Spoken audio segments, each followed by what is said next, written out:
Riders ready, watch the gate.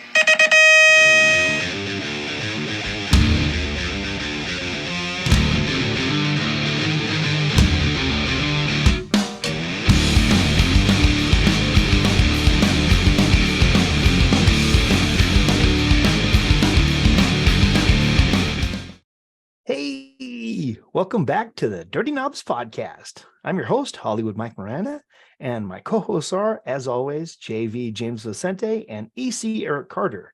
Our special guest on this episode are our friends TC Todd Corbitt and Big E Erick Bartoldus. Got some funny stories to tell you, and as always, after the commercials, we'll have some funny clips for you to watch too. This week, we have a winner of our random drawing from all of our subscribers on YouTube is Ken Ballinger. Ken, we don't know your address, so please send an email to dirtyknobspodcast@gmail.com to give us your address, and we can send you a cool box of stuff and stuff from our sponsors. Speaking of which, listen, can you reach out to us at dirtyknobs.com and show your support? Maybe buy a t-shirt and a hat. That'd be awesome. And speaking of support, listen, download, like, subscribe, all that, just to show your support so we can keep track of how we're doing. Finally, I want to say thanks to our two new sponsors, Feedback Sports and Ultramax. We'll have new commercials for them on the next episode. And now, time for the show. There you go. Hey. Look at that, man. Looking good. You know what they say, dude? They're wrong. They always What say do they you can't say? well, they always say you can't polish a turd, but we just did. Dude, you just put whipped cream on a turd. That's right. Hold on. You know what? I didn't take a fish yet. All that Go. it was Well, all go. that traffic in Hemet, dude. Hey, Hey. go hit the Pijadoo and then The shut the who? door. Shut the door on your way back in. Pijadoo. Pijadoo. How was the hey? How Guess were our who's been watching comments? Sopranos? What's that? How were our comments on our last one? So The far, so rivalries good. one. Yeah, good. People So like far, it? so good. Go pee.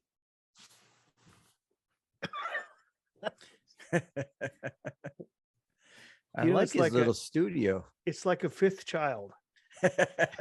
I like his studio. He has like a little studio there. Has a bathroom, surfboard, leopard don't know print what- chair. Yeah, it's an office and he's got a refrigerator in there. And you know what? Like I said, Good he never setup. lets me go in that room. I've never been in that room in his house. There's just It's something hidden. wrong. Yeah, it's hidden. It's hidden. Got a TV. I think that's a monitor. Oh, is it? No Would- way. He doesn't know what that is. He No. doesn't have that. No. No way. That's a monitor. Here he is. EC. Cole's EC. cold chicken. Is that a TV or a monitor to your Behind you. right? To your right. You're on the right. Yeah. There? Yeah. Yeah. What is that? That's a TV. There you go. Yeah. See? Yep. You're that? exactly right. That's a guest bedroom TV. Yeah. Yeah. Funny, I've never been allowed in that room. Oh, I get Laura's Yeah. sewing room. That's all I get. You got Well, that closet. sometimes this becomes a storage room. But they're You're in the Oh, closet. You wait, get you the hear closet. that? They're playing my song. I heard it. I told you I'm a little bit ahead of you. What do you got, Mike? Oh, hold on a second. You know what I got. do I'm you brand got? loyal, baby. Hold on. What do you got over there? What do you Cazadores. got? Oh, that's you are whiskey brand in the loyal. wild. That sounds You like know where whiskey I'm in the wild. going. You're Yeah. All right, hold on, because I gotta tee up a little bit. Hold on. EC JV texted me like, I don't know, an hour and a half ago. Hey, I'm already started. No way. Yeah. He jumped the gate. Hey, big news. I told JV already. We got a DJ for the Dirty we? Fest. Yeah. No way. Yep. Our man, Johnny Johnson. JV's got to have a set though. Yeah, I'm gonna have let JV take a turn on the wheels of steel JV's like he gotta did be on back in the wheels. day. JV's on the wheels. Dude, JV was a DJ at the Golden Rail in New Brunswick, New Jersey. No way. Dude, I'm gonna disappoint all of our fans, man. I'm just going black raz. Oh man, that stuff is. Yep, that's It's where French. I'm running. That's you get the French stuff. That's the French stuff. I got the French. Oh, your mom will be pleased. Oh, what is that? Hey, That's French. your mom. Did your mom What get? the, are you non-alc? You're going non-alc right now? I am. I'm gonna disappoint all of our fans. I know Oh everybody my God. They all, paints me as a boozer. it's amazing. They all comment, including your mom. I Yeah. know. Wow. All Yeah. right. I thought you were I got going. here I late, thought, man. If I'd have got here early, I probably could have got the bar set up. But No, this is all just. I'm digging out of my ice chest from work. oh, I thought you No, were. it's I either- thought you were lubing up. It's either water or French water. it's either Okay. water or is it aspartame? Heck, I know, dude. There's a little adjustment there. Hey, so check it out. Check it out. Check it out. This podcast is going to be a little different. It's Why the is first that? time. It's the first time, I believe, that we've had two guests. Wait It for is. it. Wait for it. Two guests in the same room. Oh my. Yeah. Oh, I, they're together. They're together. I got a text message from. What? I got a Wow. text message from TC that he was heading over to the Pedal Power team headquarters. No way. Whoa. Oh, I'm sorry. The Powerlite team Powerlite. Yeah, team Powerlite Powerlite. headquarters. I like it. Oh man. Excited to have these guys on. Todd TC Corbitt, and Erick Biggie Bartoldus. Good friends of ours. We've known them guys for a long time. We're gonna do some catching up, have some fun, and tell some stories. What else can I tell you about those guys that you don't know is that as soon as we got them on board, TC kept calling me all kinds of questions. I was like, hey, No way. slow down. What? Yeah, I said, we don't pregame, man. We don't pregame. He was pre-gaming. He was trying to, hey, what do we talk about? What stories do I need to have? I said, no. We don't No pregame. way. He wanted a list. Yeah, I want He wanted a list. to Dude. sample questions, the whole, I Oh, think we he might have wanted to throw out some then. Yeah. Some. Where's my book? Tease, you can't cheat on the test, dude. No, Yeah. yeah. No Pop quiz. riding, no hot laps before the race. You're running cold. No. Oh, I like All right. that. Let me tell those guys we're ready. Then we'll have a pause and then we'll go. Got a commercial break? No. Commercial break. So Yeah, no. I didn't. Where does everybody comment on our deals, man? On either Well, see- on YouTube, either on Okay. the YouTube. Yep. Which you're not on. Yeah, you got to go on the World Wide Web first. Where's that at? How do I get there? Ask your kids. Either there or one of the posts that Mike Facebook. has. Facebook or Facebook is Facebook, number right. one, Instagram number two. But Yeah. by far all the comment we get a lot of comments on Facebook as well as YouTube. And is it All right, you ready? okay. Here we go, Yeah. boys. Admit. I admit to nothing. Oh, Oh, Look at that. look at that! It's professional. That's Big all E official at and Yoshimura. stuff. Jeez. Dude, how funny was it at Frogtown? Oh, Yeah. He's got the Powerlite studio. There it is. Powerlite World Headquarters right here. look at that! Look at that.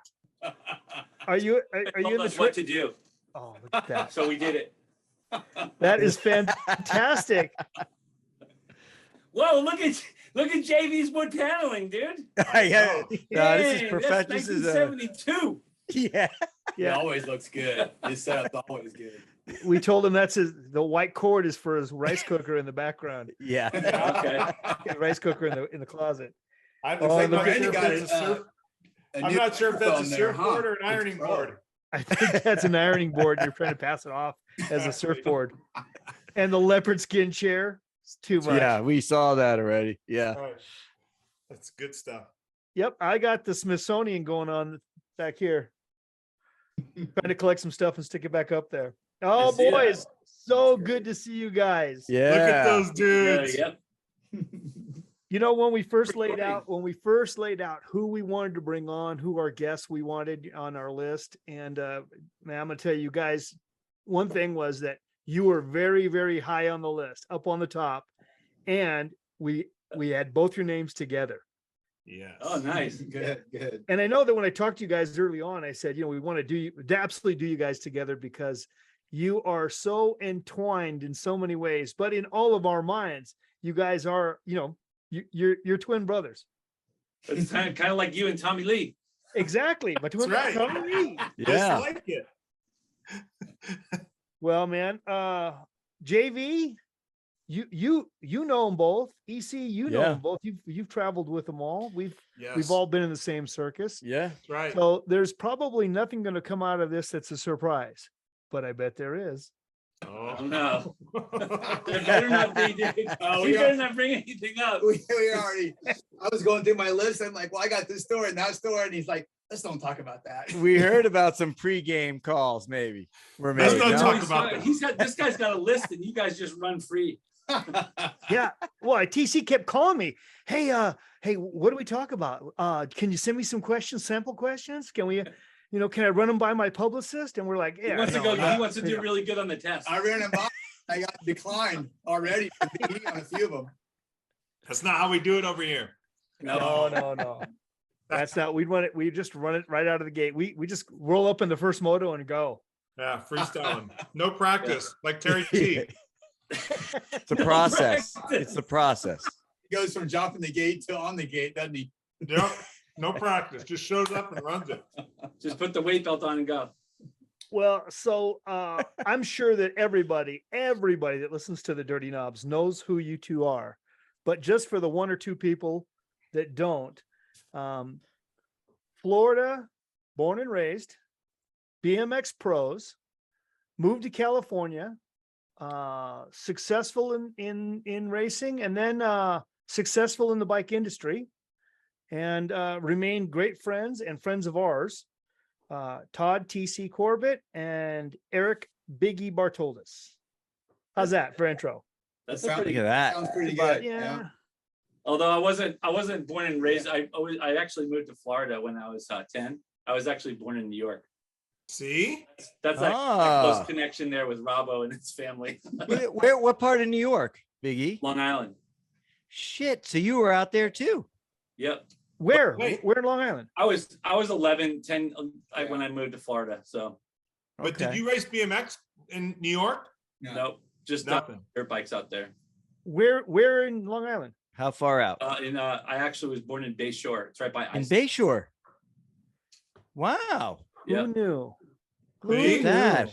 We did Yeah, learn see? something new. Although Yeah. in talking to your mom, I knew her from her accent, man. Her accent is heavy duty. Yeah. Tell me about the day you two met. Mm. Yeah, I remember it pretty. Yeah. I remember. No, wait, there's gonna be two different versions, I'm sure. No, You can tell his. But, I mean, you can fill in if you want, but him and Lenny and Seth came. Pro-Am clinics came to a clinic taught a clinic at Cape Coral. Okay, time out. This is So probably Lenny Baticki, Mm. Lenny Seth Baticki Basiri. and Seth Yep. Busiri. Yep. Both And fast TC. pros. Yep, pros from Florida. Yeah. Torker and Skyway, respectively. Great Yep. guys, friends Yep. of ours. Go ahead. Yeah. So I was kind of one of the hot shots at Cape Coral BMX, and I don't know. We just I think I just took a liking to those guys, and TC was just 2 years younger than me, and I just liked his vibe. I guess I don't know. We just started hanging around, and around the same time, I met Sean Newberry. Mm. I just took a liking to the whole Orlando crowd. Greg Lanthorne, Steve Aglio, the whole Orlando crew, and TC was a part of that. And Lenny was like the most likable guy in the world too. And Lenny and TC at that time were like inseparable because Lenny was trying to really bring TC up and obviously probably groom and be one of the best pros there is, So this was probably, I'd say, early '83 when I met TC. And again, he had a Pro-Am, like he had Max gear on, Pro-Am clinics, jersey. I think they were all riding GTs at that time, if I remember. And GTs were like, in '83, that was the hot bike, especially in Florida. yeah, and then the next thing you know, I was driving to the Murray World Cup in my Grand Safari station wagon. I think Rick Breeden came with me that time, and me and TC just started hanging out all the time. Like we would go, like our thing was like we'd go and sit down and eat, and to save money, we would just make our own lemonade. We'd get water, squeeze lemons, and add the sugar in, and then have crackers. And we're like, dude, we're good. That's how we ate on tour. But that was a very vivid memory from the World Cup. Yeah. So- TC, how do you think you guys met?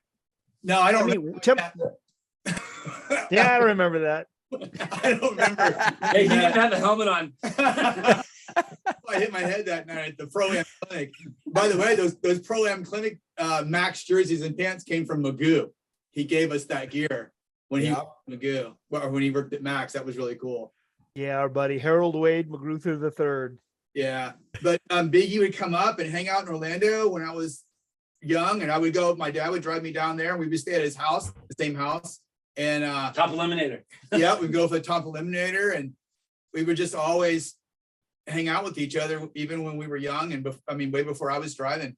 And man, we just became best friends. And he was a couple years older than me too, so he was just a great buddy and great friend to have. And it's just we're still good buddies, which is cool. Yeah, and then the next year, which was in '84, that's when TC got on Torker. I think that's where you were on Torker too, Mike. Had the same gear, and I always gravitated to go to Orlando just because all the fast guys were up there. Like I beat everybody in Cape Coral. It was not that big of a deal, and Sarasota and Orlando were the good places to go to race the good guys, and TC was up there and all those guys. So Hey, to all of our friends in Cape Coral that raced a long time ago, it was a big deal. You were all fast. He's just kidding. He didn't just call you There a was some bunch of fast guys. Beat Yeah. everybody because he only raced cruiser. They were in class, probably. When I met him, he only raced cruiser. That's it. I'm like, you don't have a 20? He's like, no. And cruiser is like foreign to me. He rode a ramp, a quarter pipe on the cruiser. He did everything on the cruiser. It's amazing. That was like 2 years. Why in the world did you only ride a cruiser? Dude, The 20 inches were too small.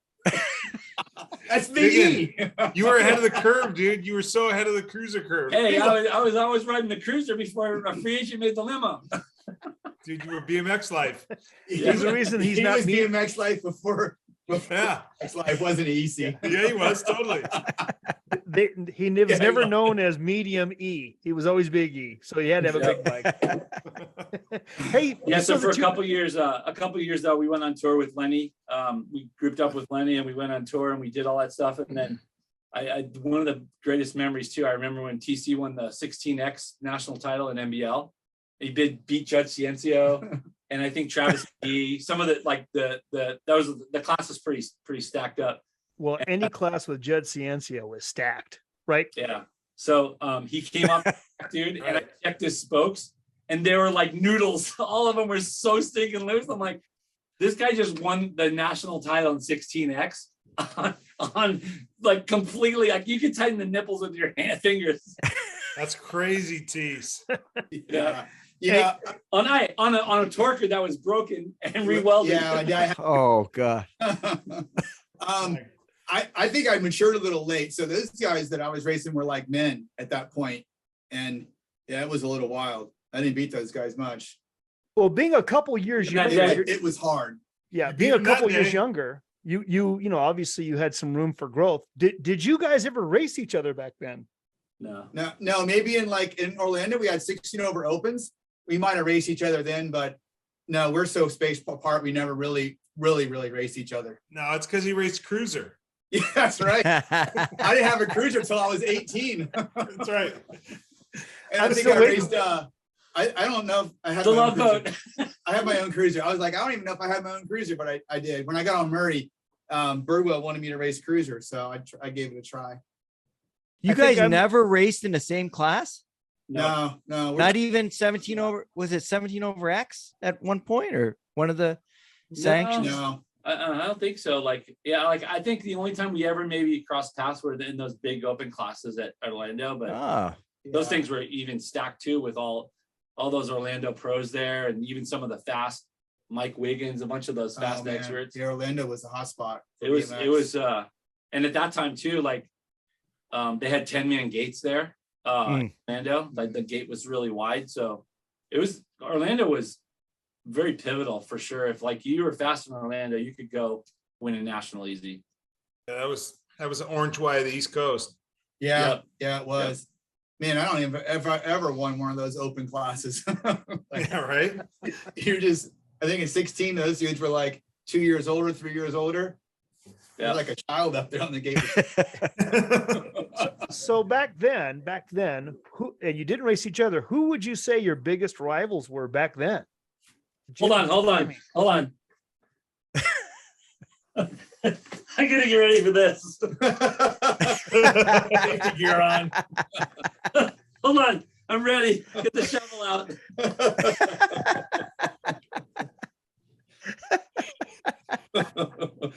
Okay, go. I felt like in Florida, there was a lot of fast dudes. And every track you went to, there was a dude that was fast. Like for me, well, you guys know Ronnie Walker. So Ronnie Walker was a local in Sarasota. So if I went to Sarasota, it was like, man, it was tough. It was tough. Yeah. And then same thing. There was just fast dudes at all these tracks. And even in Orlando, like he mentioned, Mike Wiggins, man, he was super fast. And it was years before I could beat him if I did. And we just had a lot of fast people around. And yeah, it was like, no, you know, you wasn't like you're going to a track and you were going to just kill everybody. But I think when TC was racing nationals, I mean, he was racing Doug Davis. Doug Davis is, right, I'd say his rivals. I mean, for sure, Judd Ciencio. Yeah, all those guys were. So what about you, Biggin? Who I thought did you have meant any rivals Florida. in Sorry. Yeah, so for me, I don't know.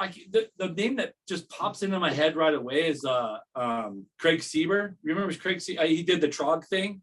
Yeah. That was it. Mike Godey, because he rode for GT back in the day. Mike Godey, Craig Sieber. Gosh, man, I don't even. It's hard for me to think of it. Everybody was so fast back then, you know, like Johnny Turner in Florida. He raced for Profile for a long time. I think he's still racing actually.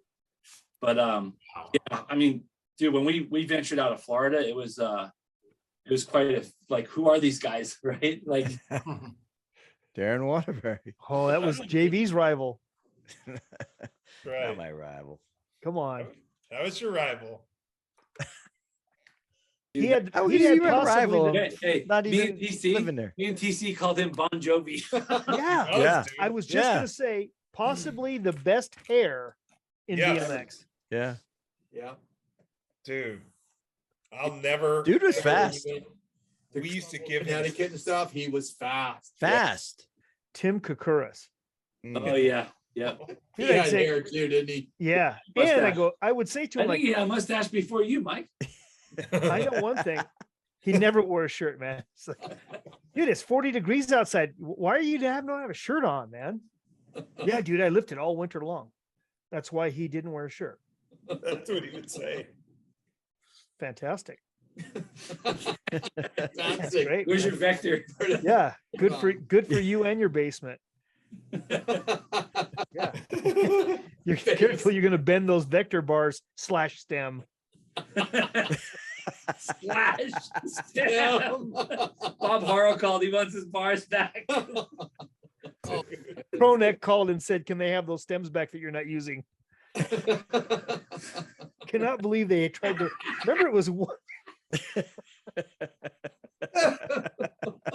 Since you got the bar stem combo, send the stems back. Oh my gosh. Oh dude. Oh, Terrible. Oh man. Oh.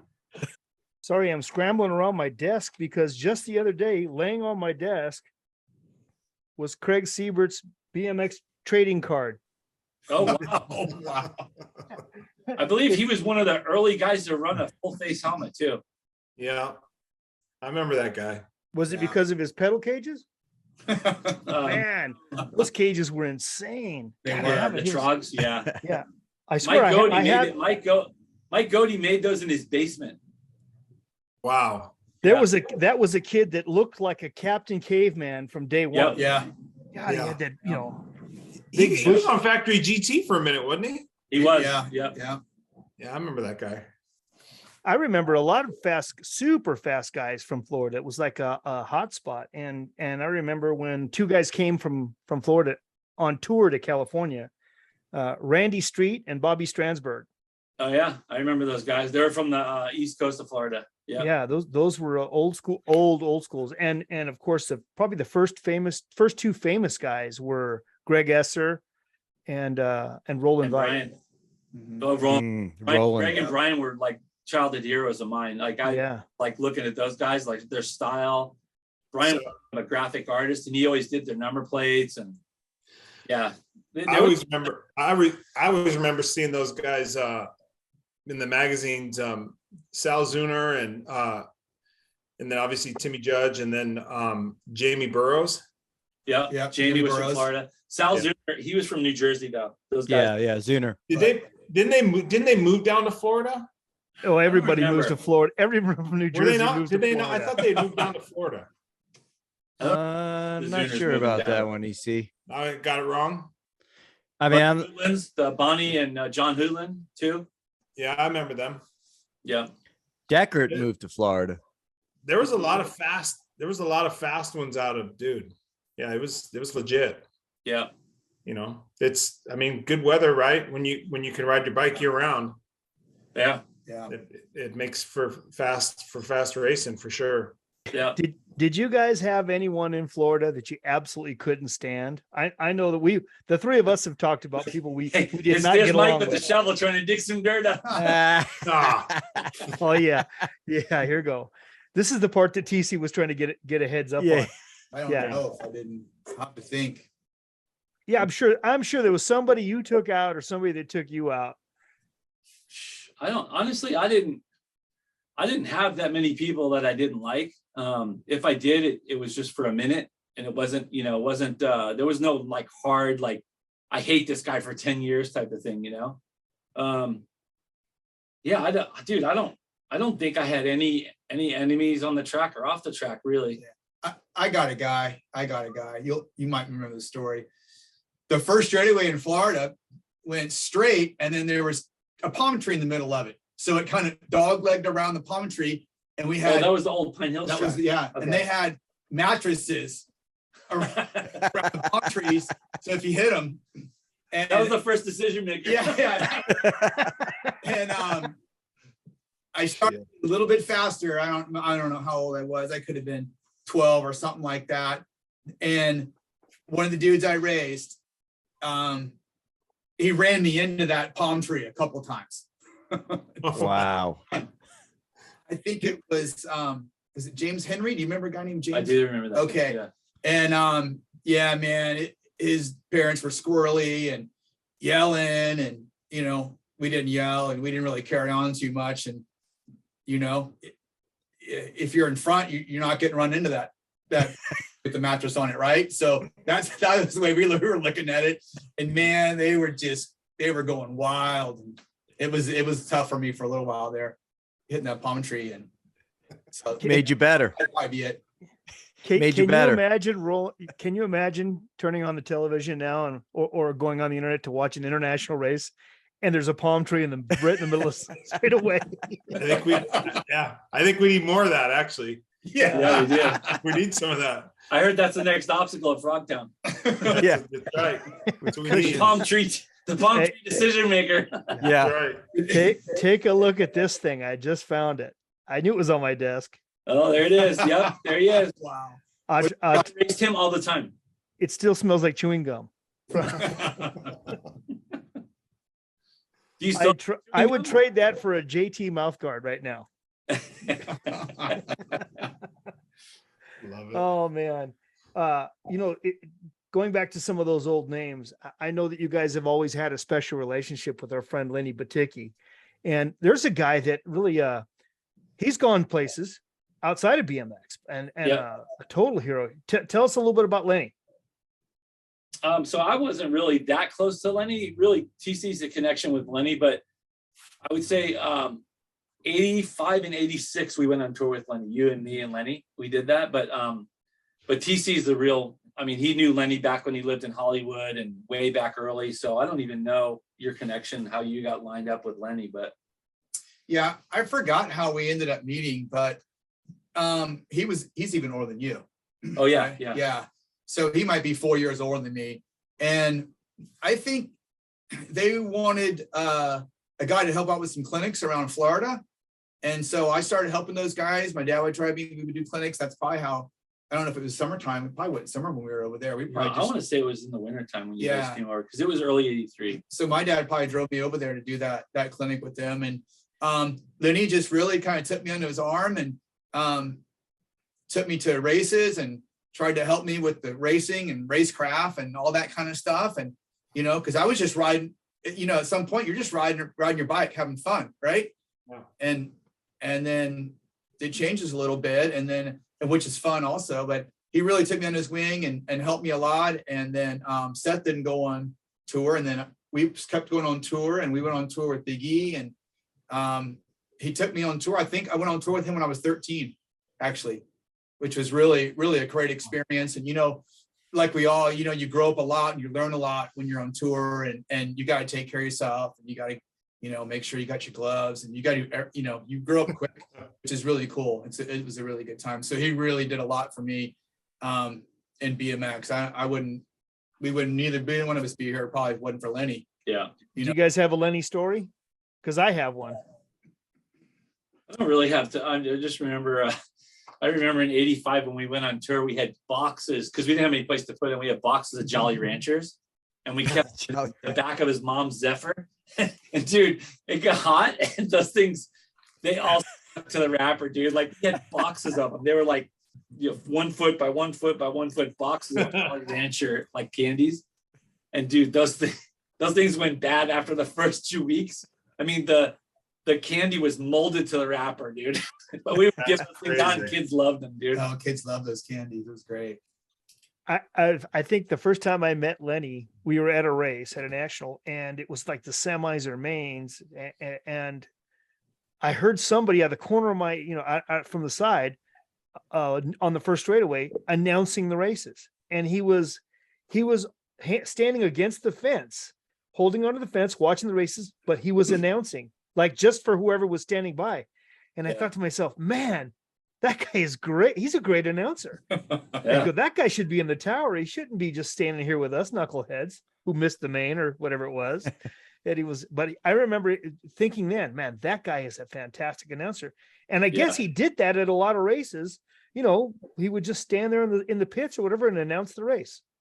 Yeah, and then he winds up on the microphone in the tower. Yeah. And there's a guy that, you know, obviously did his homework. You know, he knew the riders, he knew where they're from. He knew, I mean, he wasn't Linda Dorsey, but you know, Linda Dorsey was an icon of her own. But you know, Lenny had his own style too, and he had every rider down. He grew up on the East Coast, and so he knew all the East Coast people. And you know, we would do clinics and we would travel, and on the weekends he would be announcing all weekend long. So yeah, he knew a lot of those guys from a long time ago. So it was. Yeah, but you know what, Tease, regarding Lenny, he was pretty good, and not just with East Coast and Florida guys, man. I know when I got to meet Lenny and get to know him when he got to get in the tower, I mean, he, like you said, he did his homework, man. He would get down out of the tower and walk around the pits, talk with everybody. Yep.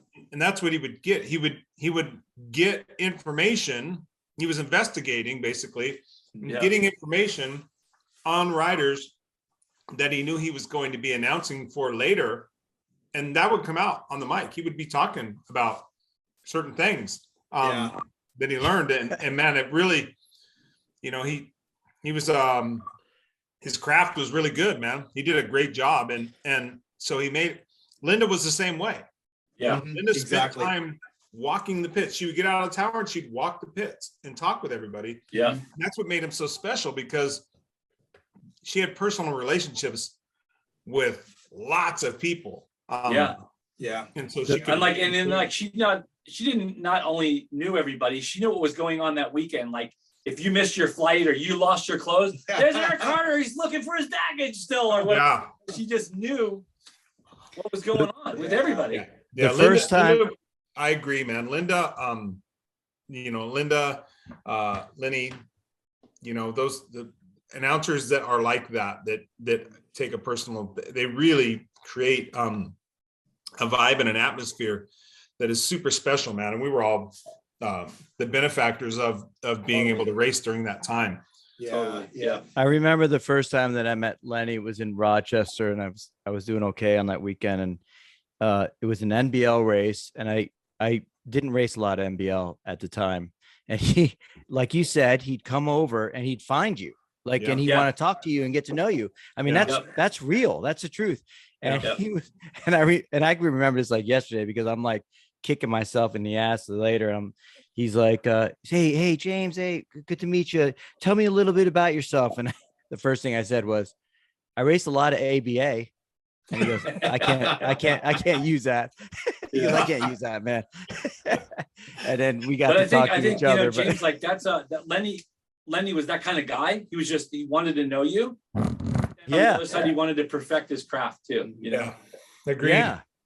Yeah. And it was pretty cool. And then after that, he knows you after that. So you see him everywhere and he talked to you. And like you said, when you're on the gate, he might say something, interesting or something about that weekend that you're there. Like I used Chris Williams' bike one weekend. He's like, James Vicente on Chris Williams' cruiser. He was like, we'll just talk about it.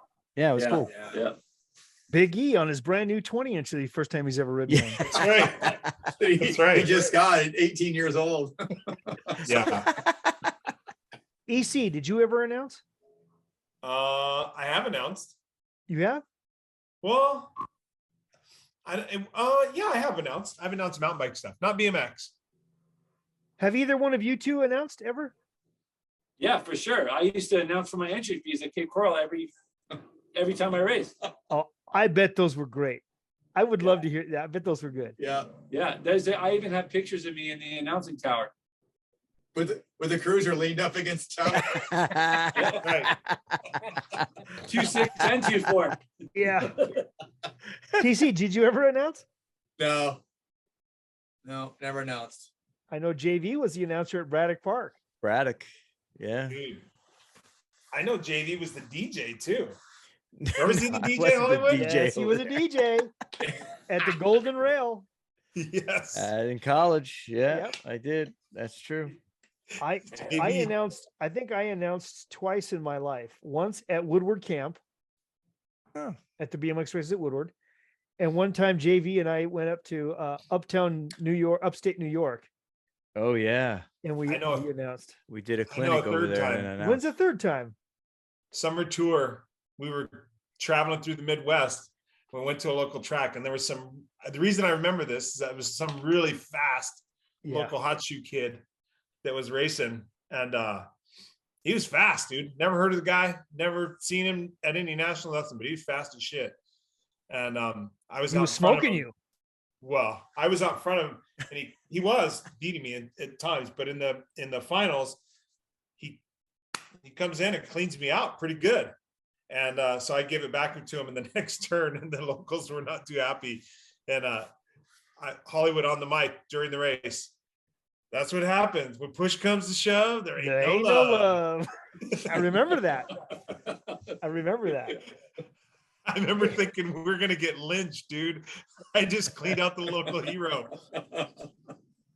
JV and I went and did a clinic upstate New York in Watertown, and we had one of those VCR cameras, the big ones. Well, because they didn't have anything smaller than that. It was like, And that was the this time. thing was like this gigantic. And a separate battery pack. Yeah. And we were up at the top of the tower. We were announcing the races, and the track operator's son had just finished his race and apparently did not pedal enough. Yeah.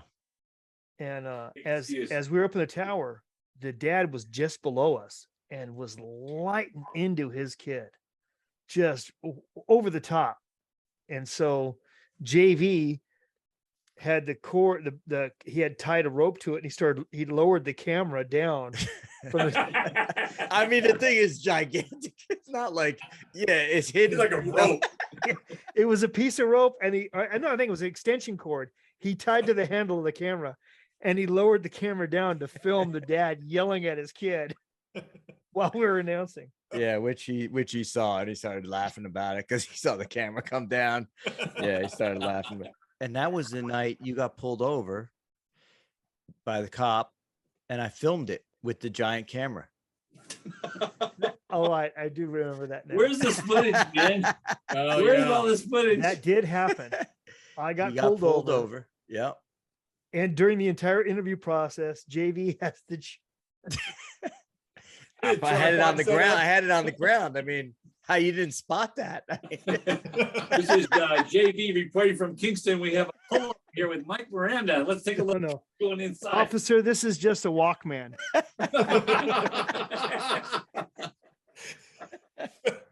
Oh, shit. JV filmed the whole thing, and we watched Yeah. it later that night. Yeah. Oh, insane.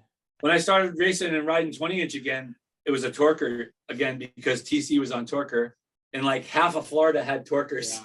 Everyone had Because torquers. TC had a torquer. I mean, even the Knob Hill guys, like everybody was riding torquer. So my first 20-inch back off of a torquer or off of a cruiser was a torquer. Wow. That Hey, I was wanted to when, talk about. Sorry, go ahead, TC. that was when Miranda and all those dudes were on torquer. So that was like the hot bike at that time, right? Yep. Yeah. It was all because of Tommy. It's all because of Tommy. Tommy Lee. I only rode Hey. for Torquer because of Tommy Lee. I only rode on a torquer because of him. And that was because of you, Hey, right? yeah, we all had them welded. We all had them welded. Yeah. Broke a couple of those things. Yeah. Oh, Hey, man. Yeah. Knob Hill, you guys mentioned that. You guys put that on the map, by the way. Well, it wasn't so Knob Hill. So when I started being friends with TC, he was splitting off from the Knob Hill crew. Because okay. I think kind of like the southwest side of Orlando. Yeah, that was on a different side of Orlando. And so Ag and all the Lanthorns and all those guys, they spent a lot of time. Steve Aglow did most of the work over there because he lived right by Knob Hill. You guys know Steve from Woodward. Our late Oh, friend yeah. Steve Aglio, Oh, great yeah. superstar of a guy and great Yep. with the kids and Yep. and secret funny. He was Yeah. secret Yeah. funny, man. Yeah. Yeah. So he built that track over there. And that was the first like riding spot in my mind that I ever went to. And so Saturday night, you'd race those dudes at open and get your butt beat. And then you would go out to Knob Hill and they'd beat you down again. Their little track, I think it's like 3 pedals the first straight was. So it was crazy. And there's always people getting pimped there for sure. And then I moved to Zellwood. And so Zellwood was the like practice track that we built. And so there was Knob Hill on one side of town, Zellwood was on the other side. Yeah. Gotcha. Correct me if I'm wrong, but Zellwood is the home of the Sweet Corn Festival. It is. Well, I think it used to be, but maybe not anymore, right? Yeah, it's not anymore. They don't do it anymore, but I yeah. think they What? corn festival still, but they don't grow corn there anymore because political, like they were spraying, they were killing some rat or something, so they basically stopped growing corn in Zellwood. That's a shame. Wow. The whole place when we were riding there was just cornfields forever. Who knew?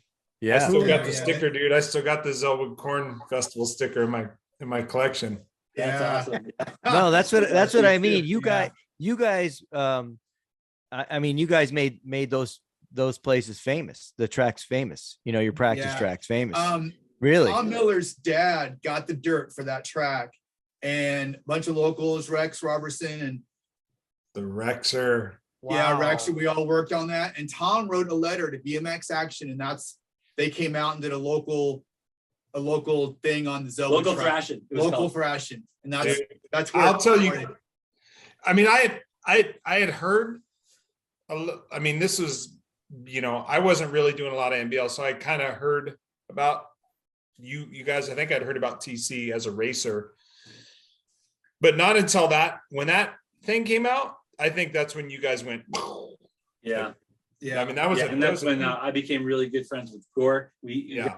became really Yeah. good friends with him, and Yeah. I remember Wendy when she was taking all the pictures that day. She's like, oh my gosh, the clouds, they look like cotton balls. It's just like, you know, you got these Florida clouds that there's nothing there. And then there's all of a sudden these clouds and then it rains at 4 o'clock, you know? Yeah.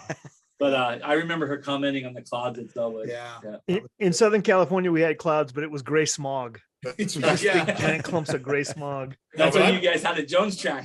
Yeah, exactly. Yeah, that local thrashing thing was cool though, man. Like I think that's really Gork, you know, threw you guys a bone on that one and like really thrusted you guys into the limelight. Well deserved. I mean, you guys had a great scene going on over there and the writing was cool. The images that came out of that were pretty dang cool as well.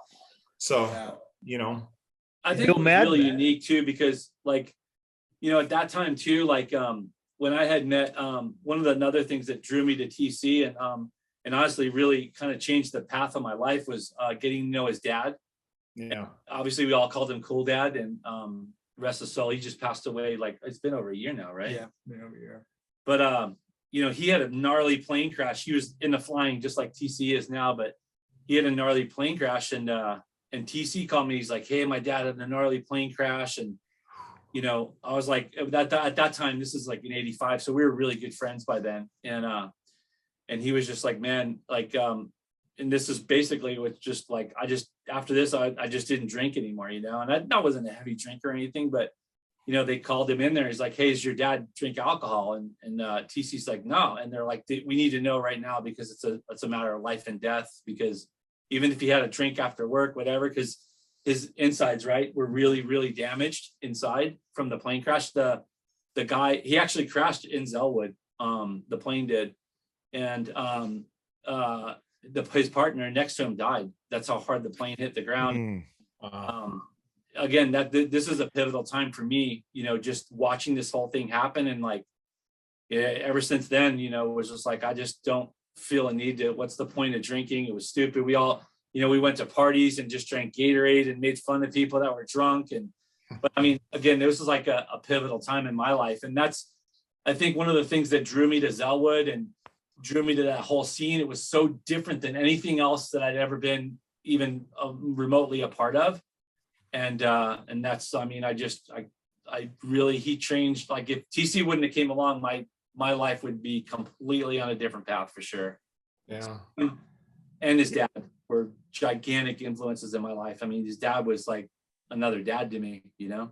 Yeah. So, You never know who and when that special person crosses your path and has a huge impact on your life. yeah. And I know that for the 5 of us, there's been some common people that have helped us along the way.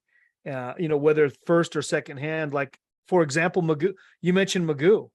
I mean, Magoo had a huge impact on my life because of Max and Torker and later on through, you know, GT and other things. He's, you know, he's always been part of my life and a close friend. And I know he had a big impact on you guys. And I know because I got some free Max stuff, JV got some free Max stuff.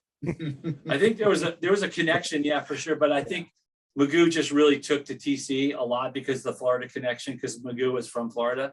Right. So I think again, same thing with TC.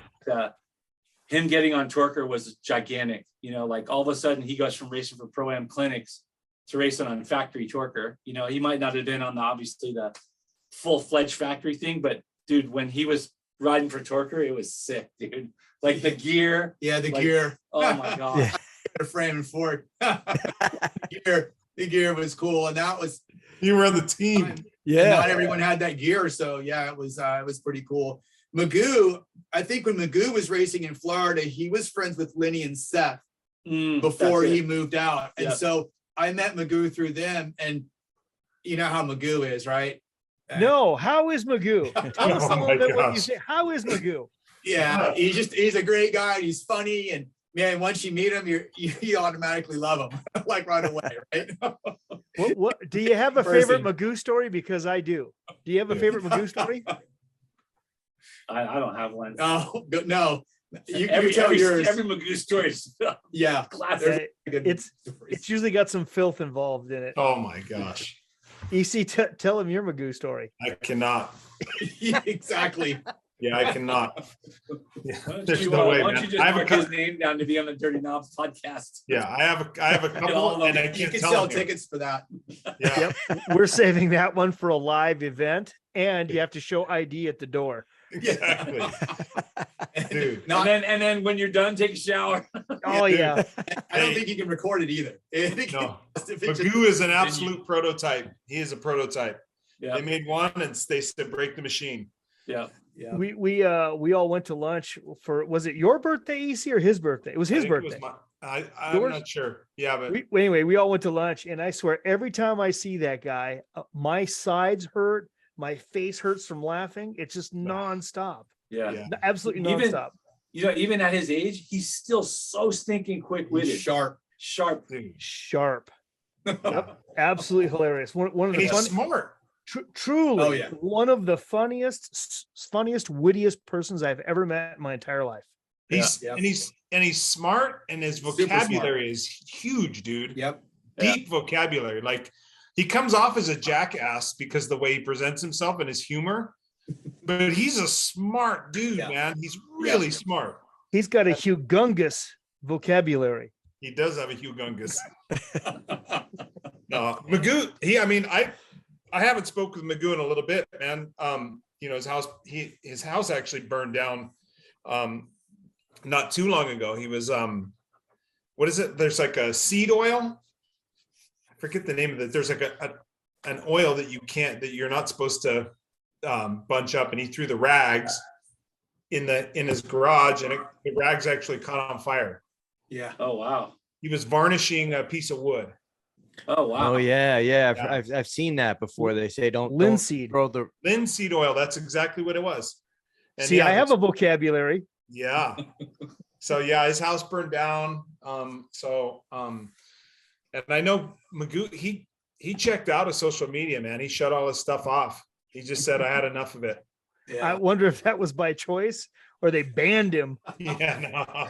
So, but Magoo's, yeah, I often would meet up with Magoo. His his Builtwell deal is right here in town where I live. So I'd go see Magoo periodically, man. And he's super good guy to bounce ideas and thoughts and things off of, man, because he's just, dude, he's been around, man. He's been around the world. He's seen a lot of things. Yeah. And he's had a lot of experiences. Yeah. And despite his crazy, wild sense of humor, underneath that, there's a lot, man. There's a lot to unpack, and really you can benefit, from being his friend, man. I value his friendship a lot. Yeah. He's crazy, but that's the whole thing, is like, he thinks outside the box. Oh right? man. He doesn't play inside the box. So that's what's so unique about Magoo. Like, it's driven him to do what he does. And so, Well, I Yeah. wanted to say again, he's one of the funniest people I've ever met on the planet. But you know what? You two are in that same category. You're both hilarious, man. When I get around you, my Yeah. stomach hurts from laughing. And I've traveled a lot with Big, and you and I have spent some hours on the road in the cab of a truck, and just, man, you crack me up. Absolutely. And TC, I can't have a conversation with him without laughing and spitting out, and just so good. You guys have been Yeah. fantastic. Yeah. We're all Great lucky, friends. aren't we? Yeah, we are pretty lucky. They'll have friends like that we can laugh with and enjoy seeing. And yeah, it's good.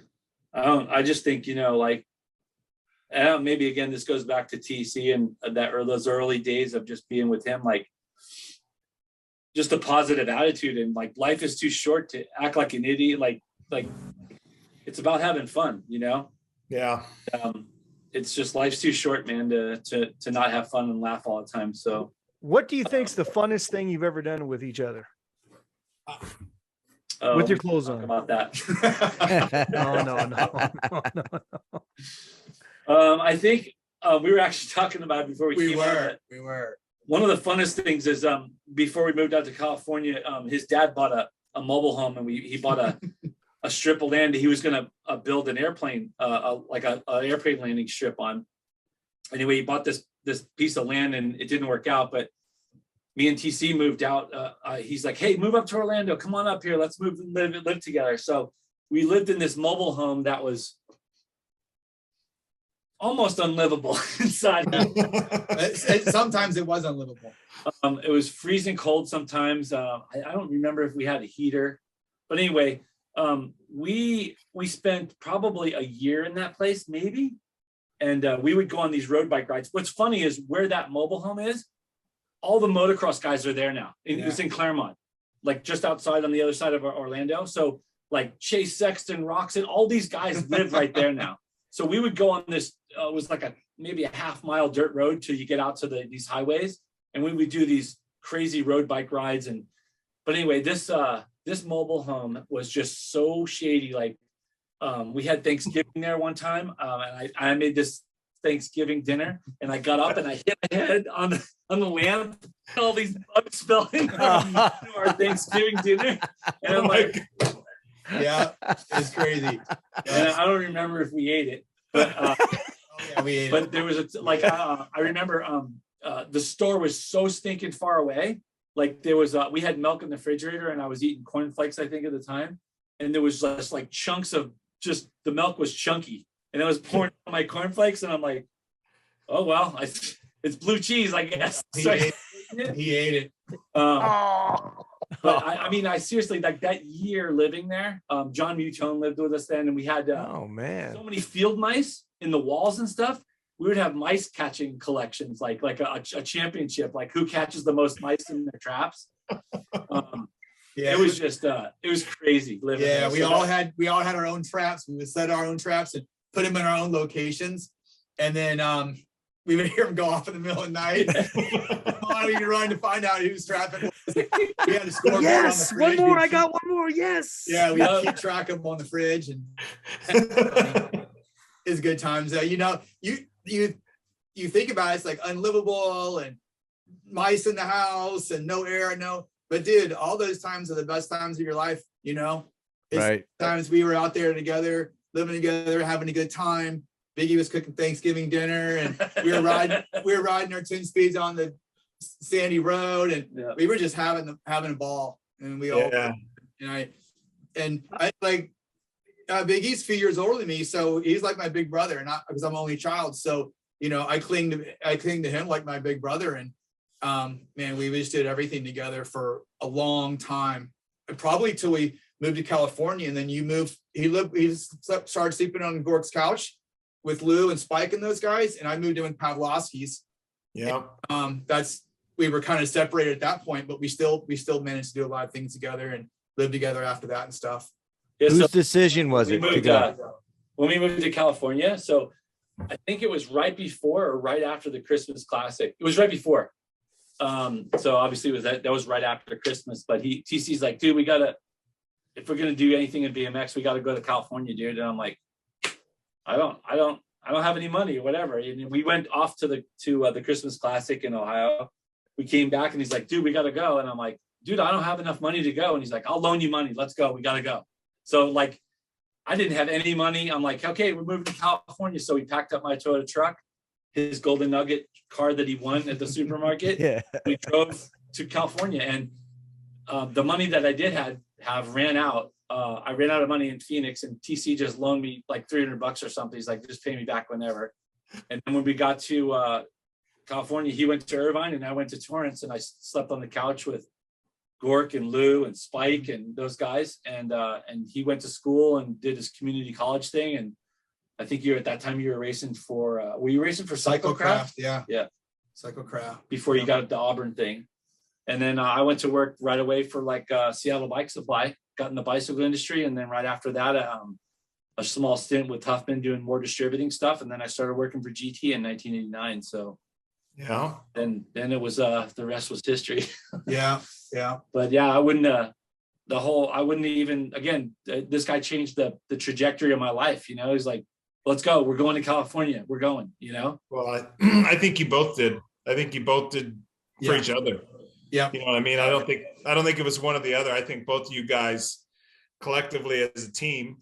I mean, you guys are you're a team. Yeah. I agree. Like I said, he was like my big brother, and when you got a big brother, you feel like he can do anything, or go anywhere. And I didn't even think in my mind that I was going to go to California by myself. Carter, like, you're right. Like, there was no he was going with me, right? Yeah, for sure. Whatever Yeah. it took, right? You were like, I don't care if you have money. Yeah. I need you. Money didn't even matter back then, did it? No. Yeah. You're just like, It matters I- now, but it didn't matter back then. As long as you have Speak right lemons now, and and sugar, you got lemons and I sugar barely and had enough to crackers, get you're all us there, set, man. and anyway, so yeah, we were going anyway. Who needs money? yeah. Well, you know, it's kind of cool is that you two have such a big impact on each other's lives. And whenever I think of one of you, I think of the other. Totally. And Totally. then when I go back to when I think of how many lives you two have touched and what a huge impact you've had on other people. I mean, through the way you've lived your life and the example you set, but also being team managers. And you both have had super talent at finding young riders and developing them. But Yeah. I think of as a parent, would I send my kid out with me? No. But would I send my kid out on a tour with you two? Absolutely, for sure. Sorry, James and EC. Yeah, we were. Yeah, we But had how the did short you end get of the back? stick on that.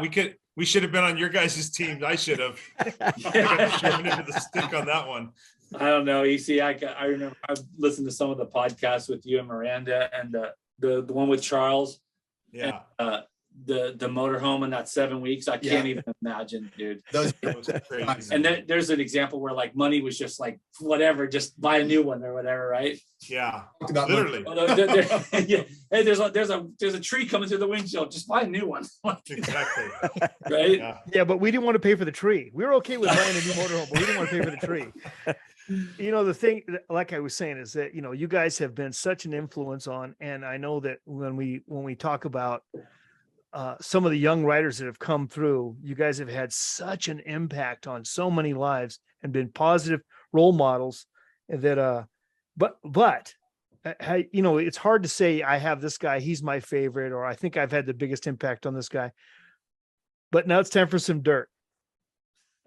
Who Here he goes. He's got the shovel again. yeah, here's a shovel. Who has been the toughest kid you've had to deal with? Are you talking to me or TC? Both of you, either one of you. I'll let him go first because he had a pretty big group with the GT thing when Bill Nelson kind of like Yeah. shifted things over to him. So, or Man. actually, I mean, you were really running the Auburn thing for a long time too, right? Like Yeah. with Nigel Von Trotha and Chris Breen and Yeah, even though I was racing for that team, I kind of ran it a bit. And we got Robbie on that team, you know, Yep. great. And then Robbie came out and lived with me. Oh, You know, we heard stories about that Robbie- one. I'll just say Robbie. We No, heard I about was that. We I was heard hands something off about on Milby. That was Huffman's guy, so I was hands off on that. And the thing, I love Robbie. I love Robbie to death. The thing about Robbie that was hard, and it was great. But he moved from his mom's house into my house at 18 years old. Yeah. Hard for anybody. Yeah. And so I was probably 20 or so. I was probably a couple years older than Robbie. And the Todd Blazer lived there. I mean, so a lot of guys lived there. So like, I think I lived there, TC. Yeah. What's that? I damn near lived there. I know. Yeah. you lived there. You just didn't change your address. Yeah. Exactly. No, we had some good times at that house on Carter. Oh man. Yeah. That's Yeah. a separate podcast. No, we've That's a all lot had of great reviews. times. Yeah.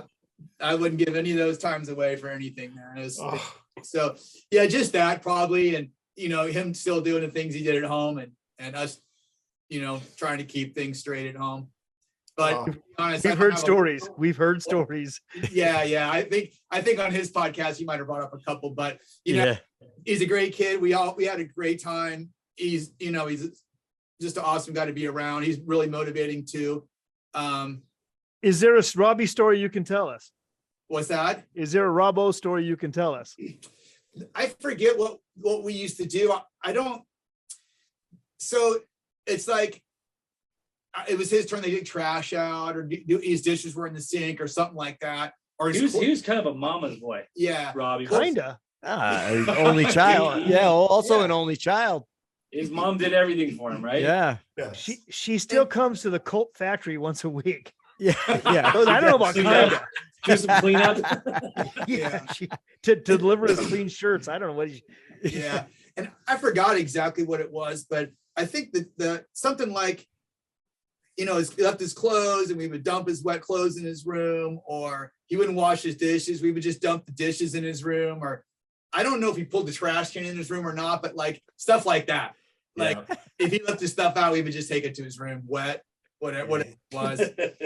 I think that something like that might have happened a few times. He was always, I can remember the times I was there, he was always just like he was bummed at himself because he knew, like, damn it, I did it again, man. And these guys they will not, you guys were relentless on him. You never let up.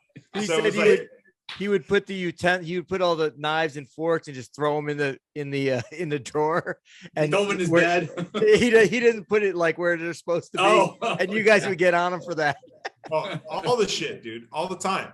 It's just all the stuff that you would expect a roommate to do if you're living with someone, but then he wouldn't, and you guys would just. I remember he would always just be like, "Damn it, man, I can never get this right." Yeah, well, you were there, weren't you? You seen it? Yeah, you guys were not roommates; you were parents. What about on GT? Was there a tough nut to crack over there? Did you have some was like a Chris Baldwin kind of guy, or like what? Do you have any? No. The pros kind of took care of themselves, right? Like yeah. You were, I had Jamie Lilly. Yeah, we always had some. Had some things. There was always something going on with that many people and that many personalities and all that, and I remember Romero came to the race one time, and he's NorCal this and NorCal that, and he kept playing that tune and stuff like that, and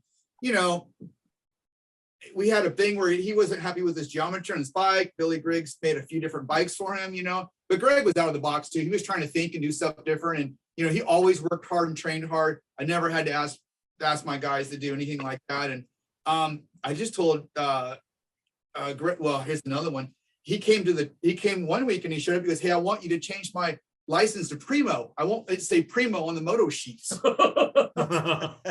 Yeah. And he wanted to be called Primo. I don't know where that came from, but anyway. The artist formerly known as Prince. Yeah. Exactly, and I said, "Hey, bud," I said, "Man," I go, "Your britches are a little too big, buddy." Hey, let's stop worrying about NorCal. Let's stop worrying about Primo. I go, "Man, we got a good opportunity to go out and race. You got the best support. You got the best equipment, and let's go out there and win races like I know you know how to do." And that was it. It kind of, he's a great racer. So things like that happened, but it wasn't nothing bad. It wasn't. No. But it's a funny story. It's a funny story. Yeah, it's a funny story. Yeah. And he was fast, and man, all those guys were fast. It was, and having those guys fight each other for wins and championships all the time, that's a lot to juggle. Yeah. And then they had to get in the car and sit next to the guy and drive home. So that was a big team. It was fun though. All those guys were good. All my kids were good. Man, I don't think we had any trouble. But if I think of something, what about Big E? What about you? There was a couple of square pegs for sure. I mean, later on the Powerlite team, like John Whipperman came on board, and he was fast. He just didn't fit in with the rest of the team. He came from Redmond's squad, and Redmond just did things differently. And it's funny how when a guy like him came on, or Jason Cowick, these guys like weeded themselves out quick, And there was a core Powerlite group, whether it was Heather Bruns or Donnie or Robert Pierce or Ryan Nelson, like those kids stayed. That was kind of like the core. And there was guys that came in for like 5 months and they're like, "Yeah, this isn't working out." Yeah. And but it wasn't like it wasn't bad stuff or anything. Yeah. It was just like they just didn't fit in. Because with the Powerlite team, man, we were together all the time. Yeah, we went like to the a track. family. We went to the track together. Yeah. We came back from the track. We watched the races. We went and got ice cream. We went and got dinner together. I mean, we traveled together. That's what we did. Nobody went their separate ways, And when somebody went their separate way, it's like, what's that guy doing? So what do you think the toughest thing about being a manager would have been? Is it letting somebody go off the team? For me, it was letting somebody go. That was the hardest thing for sure. Letting a kid go, calling the 9-year-old's parents to talk to them, and then talking to the 9-year-old Mm, and trying to explain that you're not going to be on GT no more. That's tough. wow. You suck. The hardest thing to do with the kids. Yeah. You know, Hands down. an older kid that's screwed up and made some mistakes and doesn't want to be on the team, or, you know, knows he's on his last leg, or a performance thing or something like that, that's different. But when you have to call a 9-year-old's parents and talk to the parents and then talk to the child, and then you got to, I always try to go up to them at the next race and talk to them too, and talk to the kid and encourage him and stuff. And that's hard too, because the kid just about don't talk to you, you know, they don't know how to process that at that age. They can't process that kind of stuff. So that was hard for me. It broke my heart to try to have to do that. Yeah, can imagine. Mhm. All part of the job. Yeah. All Yeah. part of the job. But you know what? You guys were fortunate that you guys had some great kids too, and funny kids. You guys had some. I was thinking about Nigel von Trotha. That kid was funny. And his dad. Him and his dad were funny. Yep. Yep, for sure. Yeah. And Can you you know, can you Robbie, think- anytime Robbie's around, you're traveling and stuff, and he, right? Like it's you know, and then you get Robbie and Big E, we're all driving down the road. There's no one having more fun than we are. No, No. impossible. Hey, we blew a fuse on the radio, you know, months ago. You don't need it. You just don't need the radio. That was you guys. Hilarious. Yeah. Absolutely hilarious. Dude, Biggie Vander was pretty dang funny too, man. Yeah, Vander was funny. So Vander never rode for me. I think he rode for Powerlite before I did the Powerlite thing, maybe in like 93 or something. Then he got on Robinson. Oh, Yeah, but you guys were tight. Yeah, me and Vander were pretty tight. That guy was hilarious, dude. Like, he's just like one of those guys that like was so naturally talented, right? Like, Unbelievable. just like so natural on a BMX bike, like unbelievable, right?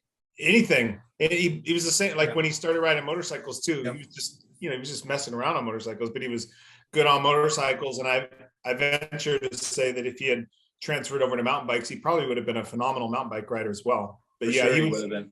he was one of the guys in my parents' backyard that was really pushing the envelope for us as pros. I mean, Tish, you know, like he was doing stuff and we'd like look at each other like, Jesus, man, are we gonna, now we've got to do that thing, you know? and he would just do it. Yeah. Like, I think I'm going to try to do this. He'd just be riding, and then he would just do something. You're like, did he manual all 8 of those? Exactly. Remember Albie's? Yeah. The whole pack. Oh my gosh. Yeah. I would take my bike and like put it in there and like, man, I can't even get half my bike in this. And he's, Fucking, I know. He was, you know, and then manual in the whole straightaway and all the way back around. yeah, he was Right out of the car. Yep. First one lap, no crap. Yeah. Yeah. Yeah. Man. Hey, come on, fellas. Come on, hey fellas. Hey, Fellas, come on. Biggie, what's Oh, going Biggins. on? What's fellas? up, Biggins? Yeah, it's Yeah. good kid, that one. Yep. Yeah. A lot of good kids on our teams. Yeah, for sure. Yeah. Okay, so let me ask you, would you have put EC on your team? Dude, I mean, He was older. I was a big advocate for EC. Like when he was on Hyper, like you know, he rode a GT for a while. I'd give him as many pedals as he needed when we were making those He-Man pedals. Okay. Yeah. I will. Yeah. I was actually going to talk about that, Biggins, but you know, like when I came back to racing, man, I don't know if Hyper had these, I think maybe they had like a 2-piece bike or something, and they were in between making a bike that was actually like raceable or competitive or whatever. I didn't really like the bikes, and you loaned me one of those GT bikes, man. I still got the bike, Biggie. Oh, really? I do. I still have the frame, man. That's awesome, dude. And yeah, like so, like when you took that hiatus away from BMX and did some motocross stuff, and you wanted to come back, and then it was that year you won the #1 NBL Pro, right? That's right. 3. Yeah, 93 exactly. Yeah. But I started out that year on a GT that Big E loaned me. I won my first AA pro race. In 90, I had won a couple NBL races, but I hadn't really won any ABA ones. And then we went to Phoenix, and I was always going over to your house. We were riding a bunch just down by the beach and stuff. And so I got on one of the GTs, and I was like, wow, man, this bike is just it's just really good. Like, Yeah. you know, all of a sudden framing it up, and we were hauling. We were doing good, man. That bike was, I mean, we basically, that's what we used to model the hyper frames off of, was that geometry, because it was so good. Also, you know what happened in 1993? What's I got that? married. That's right. Sandra Jean. TC was in my Sandra wedding. Jean. That's right. That was, man, it was, TC was in the wedding. TC was the best man. A Gork was in there. I didn't remember. Man, that was a good wedding crew right there. yeah. She's You know, a great girl. Great girl. Big E's lucky, dude. Lucky dog. Yeah, I remember. Dude, I think I've been lucky my whole life, dude. Like, honestly, like, I won the lottery early on. Like, just getting on a little MR50 when I was 6 years old, riding in New York, and then coming to Florida, racing BMX, meeting TC, meeting my wife, meeting all the same. You know, it's crazy. Like, you think about these things that happen in your life. Like, what if I would have took a left turn? Like, I think, yeah, man. Want to hang out with TC? What if I didn't want to move to Orlando? What if I said, dude, I'm not going to California. I don't have any money. It's stupid. Yeah. It's a deep, I do the same thing, Biggin, and it's a pretty crazy rabbit hole to think about, right? Like, but I think, I don't know. I don't think those things happen by accident. Yeah, they don't happen by accident. Right. It makes you think too, like, all these things prepare you for things that are even coming in our life next, you know? Yeah. I think you're right where you were supposed to be and where you were meant to be. And I think the things that happen in your life were things that were supposed to happen in your life. And, you know, I don't think it's an accident that good things happen to you because you're a stellar human. And I don't think it's an accident that guy's sitting next to you either. No, it's not. Yeah, no, the two no of you. It's all on purpose. Yeah. Right. Yeah, man. Yeah. Well, I got to ask you, since you both know us all, do you have a favorite? Do you have a story about EC you can tell? Putting man. EC on the spot now. Whoa. Oh yeah. He wasn't expecting this one. No, That's me pumping the brakes. Locked away. No Metro stories. Oh, they're locked away, buddy. No, I think the time I got to know EC was when I moved in with Pavlovsky, and he would kind of spend the weekends and ride together and stuff. And we had a great time riding. We'd go over to UCI, and it was just always cool riding with Eric because he was kind of like Evander. He would be doing something, and you're like, hold on, did he just jump up over that curb and into a manual and then bunny hopped on another curb? Like, and it was like, yeah. And it's like, oh, it was cool. So we just had a fun time riding. Remember those night rides we used to do and stuff? They were the best, dude. Yeah. We go over to University of Irvine and go ride around. We'd just rip all through Irvine. Yep. All weekends, man. It was like a lot of weekends back to back. We would do that. I mean, it was a blast, dude. So much fun. I feel like you came down and spent the night with us a lot down there. Yeah. And then again in Riverside, right? You were hang out at Riverside, and we would come to your house and ride your backyard a lot. Yeah. Yeah, we had a good time. We had a lot of good times together too. Yeah, that was. I mean, definitely. I mean, I know there was times at your house in Moval. there was a couple of times where you'd be like, "Hey, you gotta go home, man. Gotta go home. You don't live here." Yeah, I got a funny story. Oh, he's got another one about Eric. I guess was my Eric story. We were at the house, and Eric was buddies with Jeremy. So Jeremy came over to the house too. We were going to go out that night or hang out, and we went to the store to get some food. And this is Jeremy and McGrath. McGrath. Yep. And we were all in my little gold car. We were driving down the store, and I'm like, dude, Eric, you got to go home tonight. It's 4 nights in a row. You got to go home. And Jeremy's like, you've been there 4 nights? And so we were both on his back to go home that next night. And of course he didn't. He spent that night, and then we ended up having to try to push him out that next morning. So, but it was all good times though. We always had great times together. That was before a 250 championship for Jeremy too. And I was just going to say, my one of my EC stories is just getting to meet Jeremy and going down to his property there in Menifee and watching him ride his track outside that barn where his house was there. Like, And he's just like, he gave me and EC a bike that day. I think we just did a turn track in his on his land there. And Yeah.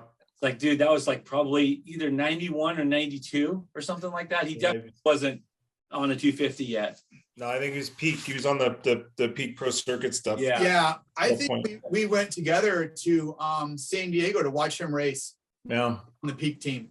Yeah. Might have went together or something. And were you with them when we went bungee jumping from the balloon? I didn't. I don't think I jumped. I went, but I don't think I jumped. Okay. I think he called you or something and said, "Hey man, we need some. We're going to go bungee jumping from the balloon. We want some guys to go or something." And I think we ended up driving up there. You're probably staying at the house that night too. Yeah. Hey, I'm just going to stay over since we're going.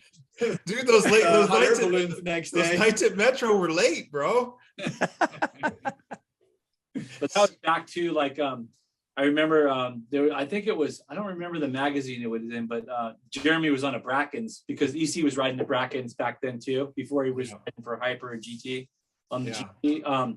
And I'm like, man, I like that day I was asking Jeremy, I'm like, man, we'd like to sponsor you, dude, because like we had mountain bikes and we had BMX bikes and we had, so like I think it was like later in 92, it's like all the way through his pro career, GT, I got to sponsor Jeremy McGrath because I met him through EC. Yeah, that was That's a big cool, thing, man. That was super cool, man. And it was, it was the perfect fit.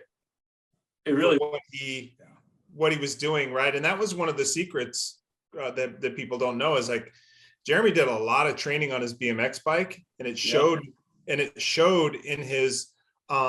in his racing how he was able to. I mean, it was pre-Bubba Scrub, but he was able to stay low and before jumps. Yeah, I mean, it really like before he. So many years for those guys to catch up. You watch the Stantons and the Laraccos and all those guys, even Emick, like those guys didn't have that skill set, Well, so Ricky came along with the fitness, and then obviously Jeremy was going out, but all that stuff was from BMX. It was obvious, Right. And I mean, because in the early 90s when I thought I was going to be a Supercross guy, I would stay at Jack and Ann's place with Jeremy and. Wait a minute. Ride all together. You mean you stayed at somebody else's house too? I did. The pattern was never home. Pattern. You were homeless, weren't you? I was homeless, man. So we would, but Jeremy often he needed, it was like somebody to be there when he rode because he would go places. So I would always go ride with him, whether it was just in Elsinore or even like Honda Land over in Simi Valley. I would go with him on those trips because he can't be out there by himself.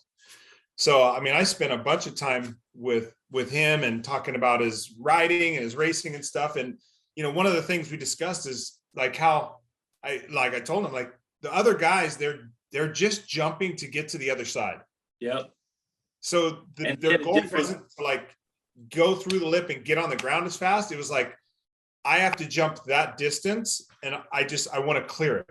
And he was the first, one of the first ones that I thought that, well, David Bailey was pretty good at it too, but like Jeremy really was like hitting the takeoffs way faster than the other guys and pushing through the lip with his bike and his suspension setup. But then also using the backside of the landing to gain speed with those other guys landing, right? Exactly. Yeah. And so it was crazy. It was fun to watch him ride, and it was fun to watch him. Sometimes he would go to Honda Land and some of the other guys would be there and he'd be on his 125, and those guys would pull off and watch him too as well.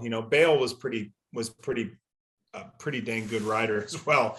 And, Jeremy would watch him, but like those guys would definitely take notice when Jeremy, they knew it was like, oh man, this guy's coming. He's going to be something.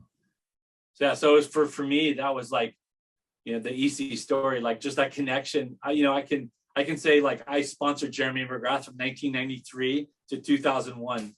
Like he raced, and rode GT bikes because of that connection, That's pretty cool. Still, and Jack and Ann are still, they're just down the road from me still. What a great family. What an absolute great family. Yeah. I think I have one or two more. You guys both worked with, as team managers, but also as teammates with big pros, big name pros, maybe the absolute biggest names of the pros of the era. What was it that you saw that was consistent with the big successful pros? What would you say? Because you had everybody, including Danny. Like Danny really wasn't on my program, but for me, obviously Mario Soto was like one of the most I think prolific riders in the sport. Obviously he passed away, and it's been 20 years now. I think it was in January 2001 when he passed, but 20 years. 20 years ago. Wow. Yeah. He's passed in 2001. Yeah. But Wow. And I what remember was he it was about racing him? for Dan's. I remember seeing that kid racing for Dan's, and I'm like, that kid has such a unique style. And then he got on our team, and he just excelled. Like, he took every opportunity he could to be the best he could be at something, you know? And I remember him manualing so much. I mean, you think about Brian Vanderveen, like Mario had so much unbelievable skill. Like, he would tell me, like, I'm like, dude, how do you pass somebody in the turn? You have a split second and it's gone. Like, you've already made that pass and you're pedaling already, you know? And he would tell me, like, dude, I see things in slow motion, like an F1 driver, you know? Like, he would say, like, dude, it's all slow motion to me, you know? Hey, it's funny you say that. It's funny you say that, Biggie. I was texting back and forth with Craig Allen, the 80s BMX guy, and he was asking me the same thing. And that's what I literally said, the same thing to him. I was like, dude, it's when you're in that zone, that is like, so Yeah. Those split second decisions don't seem like split seconds. Yeah. But he was, to your point, dude, he was incredible. The difference between him and Vanderveen that I thought, Vanderveen had he was fast, but he had a lazy looking style. Yeah. And Mario was constantly power in his legs, even though Yeah. he was at a big stature, but he was making power in his legs. But Mario made speed everywhere. Yeah. So Vander wasn't always making speed. He was just kind of manualing through stuff. Mario was manufacturing speed all the time. Like, it didn't matter what obstacle it was, even if it was a jump that was misshapen, right? Like, it wasn't a perfectly groomed jump and it had little pockets in it. He would find those and make speed out of those. Yeah. Hollywood, I don't know if you've ever seen video of him ride. Dude, like, it's there's a couple of I think I have 6 series of Powerlite videos on YouTube. You can watch him ride and progress. You could see him when he first got on the team to all the way to the end, when he was basically, when he passed away, he was world champion, ABA. He was leading ABA points and same thing with NBL points, and then he passed away. Yeah. But it was just unbelievable. His speed was, and I was like, you know, he's racing big guys like Jamie Staff and Ellis and Romero and all these guys. Like, I'm like, everybody would ask him, like, you need to get bigger. He's like, I don't need to get bigger. I need to be faster. And all the time, he was always a proponent of stretching. Like, he's like, stretch breaks your muscles down and it makes them stronger. Like, he wasn't into so much lifting weights. It was about quick twitch speed, you know? Yeah. He just had a balance point. Like, I remember he would be able to, the way he could handle a soccer ball or a BMX bike. He would always practice doing trial stuff on his BMX bike too. Like, he just had a balance point too that was just like unreal. So yeah, for me, like the pro that sticks out, obviously, because I felt like I saw him and I groomed him or whatever. But I think that he changed the game. Like, when I think he was way ahead of his time. If you look at his style and what he's doing, BMX pros now, it's the same thing, you know? Yeah, he was something, man. He was lights out good. Yeah. What about you, Tease? Pro that stands out for you? Guys, had a lot of guys. I felt like the guys that It's hard. You had the best pros in the sport. Yeah, and I didn't like Biggie. Kind of, it was hand in hand with him and Mario. You know, they were working together for this goal. I feel like my guys were already, they were their own deal. They were already at another level. I think I just gave them the platform basically, and you know, like I said, there's a lot of personalities in those cars. You know, and I these guys. Who stands out as a personality then? What's that? Who stands out as a personality? Oh, I mean, they're like all different. Like, you know, Danny's got the way he does things and everything. And then Alier's got the way he does things. And, you know, he speaks French and then he speaks English. You know, we had a lot going on. It was a big mix. And then I don't know about Danny's. Actually, I don't know about Danny's English. He's got that Simi Valley accent. I tell you that. Yeah, he's got that Simi Valley accent. I don't know. Yeah. Danny spoke. So to keep those guys all moving forward to this, you know, to win and for the same goal, and then have them to get in the car together, and not the car, they had to share rooms together too. So, but just I think too, like, I think one of your big qualities though, Tease, is that, I mean, you're racing AA Pro for whatever, 5-6 years. And so you were in that thing. So when those guys were doing what they were doing, you related to everything they were about, right? Like whether it was Ellis or Allier or any of those guys, right? Like they could come off the track and you're like, dude, I was there, right? Mm-hmm. So that was the difference between, like, I wasn't that high-end AA Pro, but you had that going on until 93 when you had your accident. Yeah, whatever, but that probably helped a little bit. You know, I wasn't title contender, but those dudes were title contenders all the time. And so a little bit different, but yeah, I can see me racing and being there and going through it. And a lot different than me or even Bill Nelson. Like Bill Nelson never, you know what I mean? Yeah. But you were in that groove, and like just a couple of years removed, and you're working with Thompson, you're working with Romero, you're working all these personalities. So I think that you doing what you did early on could handle all those personalities because you were in that mix. Yeah. Right? Yeah. And I was, you know, I was their friend, and also was trying to help them succeed too. So I think that kind of helped out, you know? And then with different pros, I would have to be more active, and, you know, I had to be a little more active with Thomas when he came over here. And it's a funny story. Deluski was his agent when he was going to move to the USA. And, you know, we all know Deluski and stuff. And he didn't speak English. His wife spoke not a lot of English. So what I did when we had our meeting, I said, hey, this is what I'm going to do, Pete. I'm going to leave you at home. I don't want you in here. I called the French restaurant and had a chef that spoke French come in, and he was the middleman. And we went back and forth, and we talked, and we shared things, and we talked about, you know, we worked it out and talked about what do you want to do? What do you want to be? You know, and we had a good time. And this guy was a total neutral guy.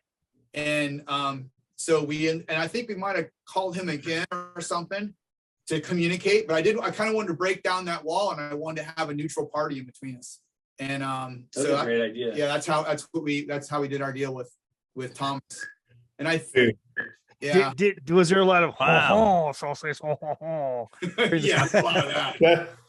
I'll tell you what, man, that is some genius problem solving right there, Tease. That is really good. I mean, That's the type of stuff. Hey, that's the type of stuff you learn living in a mobile home catching mice. That's right. Exactly right. Oh, by the way, hey, Francois, while you're at it, can I get a number 4?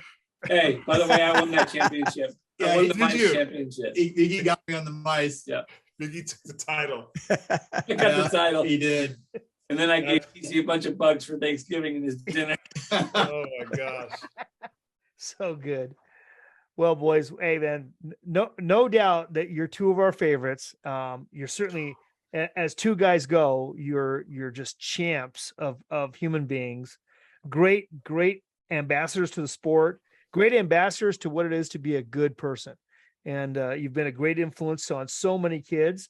And I know I can speak for us three. Great influence on us. I mean, you always keep me on my best behavior.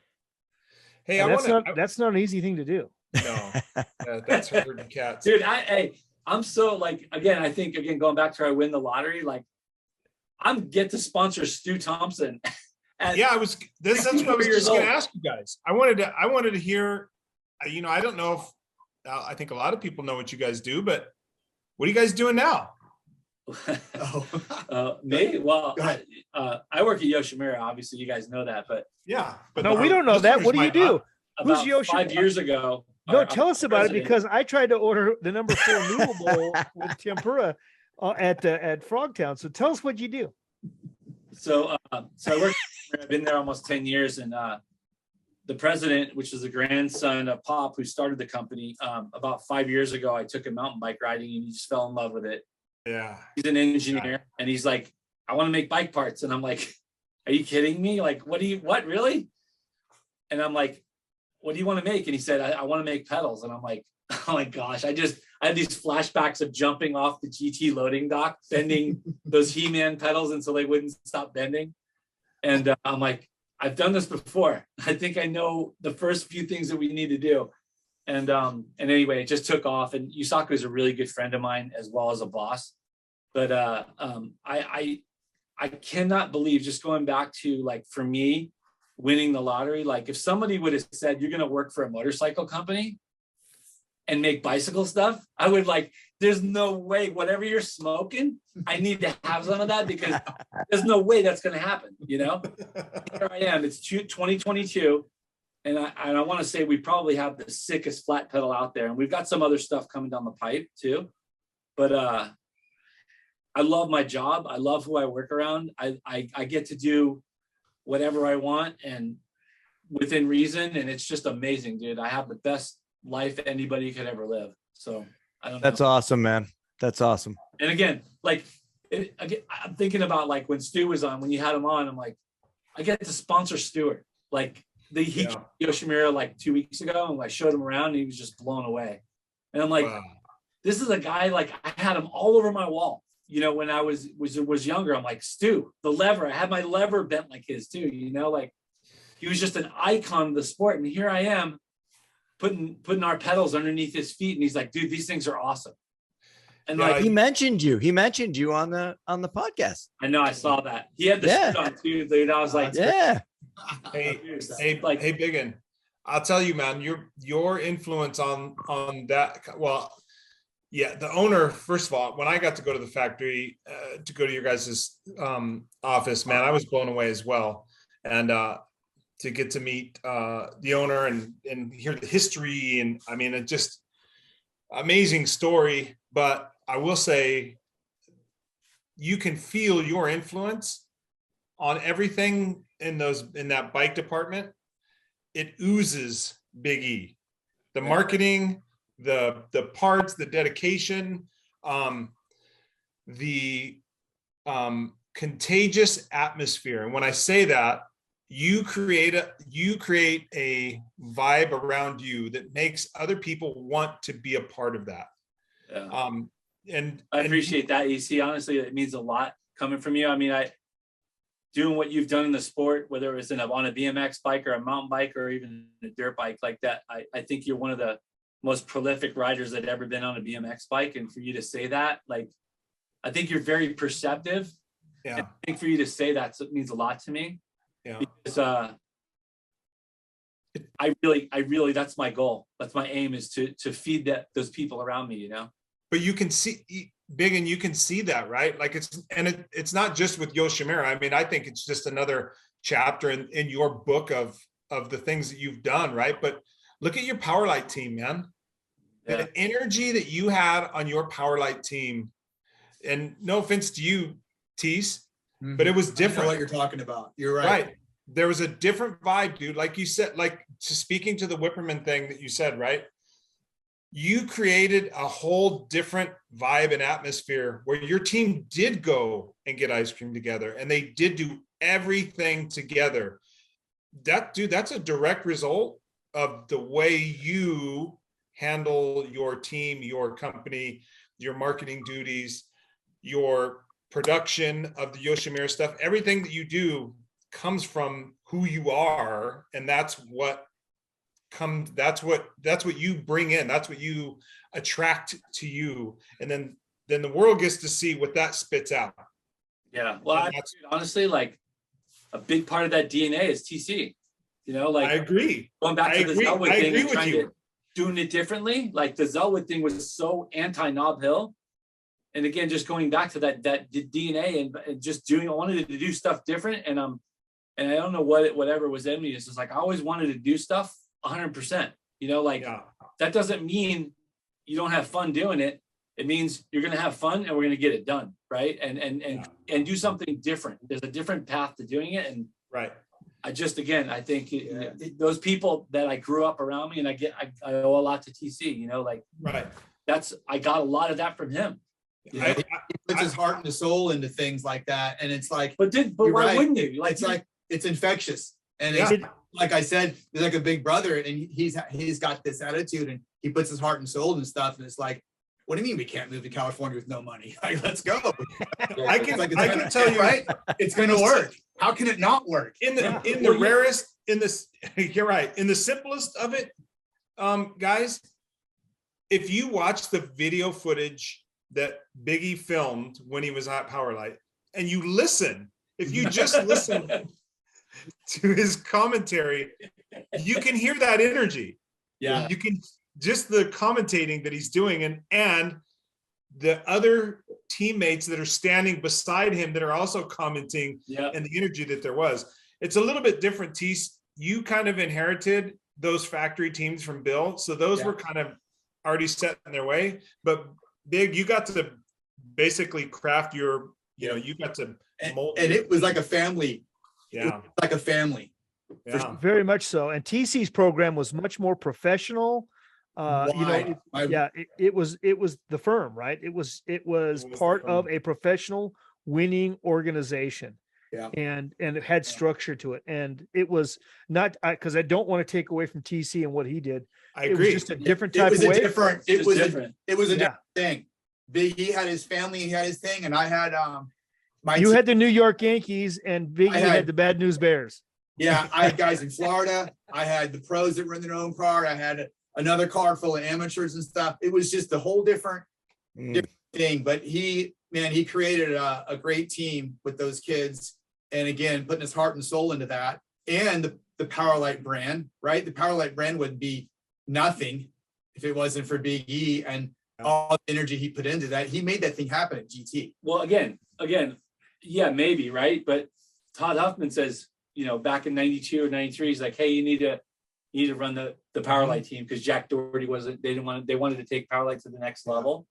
And that's Todd Huffman just going back to the Auburn days, right? Just going, Big E, here's the reins, go with it, And then like TC's thing was already set and established, where I was like, I can create something out of nothing here, not Right. nothing, but really. And heavily involved in marketing, heavily involved with the team, heavily involved with all the product.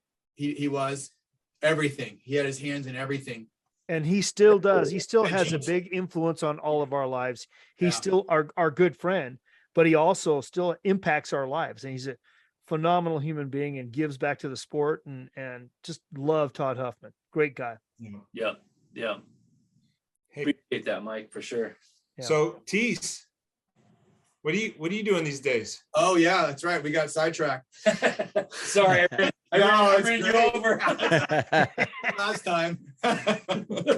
I'm a product manager for Jameis Bicycles. Jameis Bicycles is a small to medium-sized company located in New Jersey, and I've been with them 12 years. After the GT and the marketing thing, I think Huffman hooked me up with Bill During, and Bill During started teaching me how to be a product manager and took me to Taiwan, and I got to do all those trips with him and learn from him. And so I kind of got into the product development field from Bill. Yeah. And we worked at Felt together. And then I've been at Jameis 12 years. And so I worked on some flat bar bikes and some gravel bikes and kind of all the product stuff on the back end. Yeah, I know. Here's the interesting thing about TC. So Bill During, which was the product manager for GT for the longest time, then moved to Felt. And then I think recently he's gone from Felt, but he was TC's first sponsor. Oak Ridge Bike Shop in Orlando had a big star on his chest. Oak Ridge Bike Shop, Bill During owned that in 1980 when TC first started racing. Yeah. Amazing. And here's something else that was funny. He left the bike shop and his brother ran it. And Bill went to work at Jameis. At Jameis, that's and right. He was the product manager for mountain bikes. And then Richard Long called him and said, hey, I want you to come work for GT. That's right. I remember that. Yeah. So I have his job that he had. Wow. You know? What a crazy circle, man. It is. I know I bumped into you a couple times over there in Taiwan, T. So we always have a good laugh about that crazy world over there. It's a whole different world, isn't it, bud? Oh man, yeah, it is different. It's wild. Well, the little world that we live in, right? It's amazing how all of our paths always cross, and how we've kept this little family that we have together. And it's absolute honor and privilege to call you guys friends. And from this point on, we will be calling you Dirty Knobs. Great. Anyway, just going back, your stories are great. The podcast is an awesome thing. We appreciate being on here for sure. And just to even reminisce about the stories with you guys. We talk a lot about our stuff. And then what's so cool, 40 years later, we still ride with each other. He lives 20 minutes away from me. And we ride bikes together. And even early on when we were riding, we would go to these towns and we would just ride people into the dirt. Like people are like, dude, I can't keep up with you guys, But me and TC we would always have this relationship, like we knew where each other were on the bike. We didn't even have to look, right? And even 40 years later to this day, it's the same thing. Like he follows me down trails. He's like, I don't know, but I'll just follow Biggie. I know where I'm he's solid, So it's a really cool relationship that I get to hang out with him and even all these years later, just be friends with him and to be on this podcast and reminisce about these stories is just like such a highlight for me. And again, just a part of that lottery that I won, Yeah. I know it's awesome when we're riding together and we're sitting there looking at each other. And it's like, man, we've been doing this forever. And it's just, nothing can beat it. Yeah. It's great. I'm looking forward to the next 20 years. Yeah. Awesome. So thanks for having us on. It's been a blast. We appreciate it. I think we could probably take up 3 more hours talking about stuff, but we all talk forever. Well, I know as soon as we stop recording, you're going to say, "Oh yeah, this one time Easy, he did this on fire." Well, thank you guys. Love you for who you are, who you've been, and love who the guys you still are. Yeah, well, absolutely. That's who we are, right? I try to be somebody else. I love it. Okay, boys. Thank you. All right. Hey, thanks a lot. Hey, thanks, guys. You guys are the best, man. See you later. There's so much. This is the good stuff, though, boys. Oh, this is right. I completely forgot. I would have been so mad at myself if I forgot to do this. Yeah. Oh God. Push record. All right. So at the end, hey, Dirty Knobs, we're asking you, our friends, to make a donation on behalf of John Cruz to the Davis Finney Foundation, and that can be done at davisfinneyfoundation.org. That's DAVISPHINNEY foundation.org. Listen, your gift makes a difference, and together we're helping people live better and building healthier Parkinson's communities. So listen, on behalf of John Cruz and the 3 of us here at the Dirty Knobs, thank you, man. I appreciate it. Well, I hope you enjoyed that one, you bunch of dirty knobs. I'm going to send a box out to somebody who subscribes. So please do that. Subscribe, hit the subscribe button. Comment if you have anything to say. We'd love to hear it. And we will be back out here in 2 weeks with another one. And thanks to our sponsors. Speaking of which, we are going to read some commercials to you now. Thanks for showing our sponsors the love, because they're showing it to us. Thanks again, and we'll catch up to you soon. And then sing it out right now. All right, coming live and direct from the Colt Clubhouse in Santa Ana, California. Come on down and get all your BMX needs. We're giving away free air for your tires. That's all I got, brother. That's great. That's great. All right. Now. It's perfect. Perfect. Kinda, designed for your journey. On the road, on the trail, or on the racetrack, you can count on Kinda quality. Our tires are engineered for performance and value across a wide range of interest and applications. See why Kinda is the right choice. It's your move. Imagine how bikes can lead to a healthier, more connected world. Bikes set us apart, free to explore and move and experience our relationships with people and places like nothing else can. At Ceres, we don't just imagine a more bikeable world, we're all in, making it happen. SR Sun Tour shares your passion of cycling. We are committed to giving you the highest level of service in the industry, along with products that hopefully will exceed your expectations. Serving riders is the cornerstone of our business, and we pride ourselves in doing it. Hopefully. Hopefully. Velocity Bike Park is the premier bike park for riders in Southern California, with 25 miles of world-class trails, obstacles, flow track, and races for mountain biking, gravel, and BMX. ABC, the American BMX Company, bringing you brands like Race Inc., Cook Brothers, Botima, Box, Kuwahara, and BMX Action. Check them out at abmxc.com. ODI Grips, the world leader in grip technology, home of the lock-on grip system. Check them out over at www.odigrips.com. 4416 Designs commercial, take one. There you go. All right, 4416 Designs. We make shirts, but we don't sell them. We're just giving back to the sport. If you're out at Ukaipa BMX and you need a shirt, hit me up. I'll hook you up with one. Yeah, I love that. Mega Design Group is a full-service marketing firm. They handle everything from logos to advertising to packaging. Having over 25 years experience in the print and marketing fields, they can handle any hurdle. Check it out at megadesigngroup.com. Cool Stop Brake Pads. High-performance bicycle brake pads since 1977. Check them out at coolstop.com. That's KOOLSTOP.com. Supercross BMX. What can we say? Our lives revolve around BMX. Founded in 1989 to build the ultimate BMX race frame, they've never strayed from that vision. Hey, for more details, check it out at supercrossbmx.com. Amy Grips is dedicated to using all of its manufacturing strengths, including engineering, research, and development, to successfully prepare for future growth while demanding that the quality of its products provide consumers with complete satisfaction. Making grips since 1974. Check them out at amegrips.com. If you have a Sena cycling helmet, you know what it's like to ride connected. Sena got their start in communications for the motorcycling industry, where they're now a leader. Sena brought their same tech that goes into those helmet-to-helmet motorcycle communication systems into cycling helmets.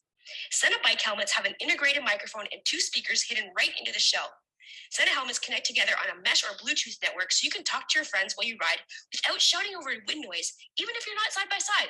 That is super cool, especially in the trails. Sena helmets also pair with smartphones, so you can listen to your playlist without blocking out ambient noise, and you can take phone calls and even hear turn-by-turn GPS directions.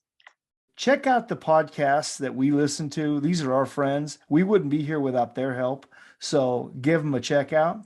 And finally, keep it dirty.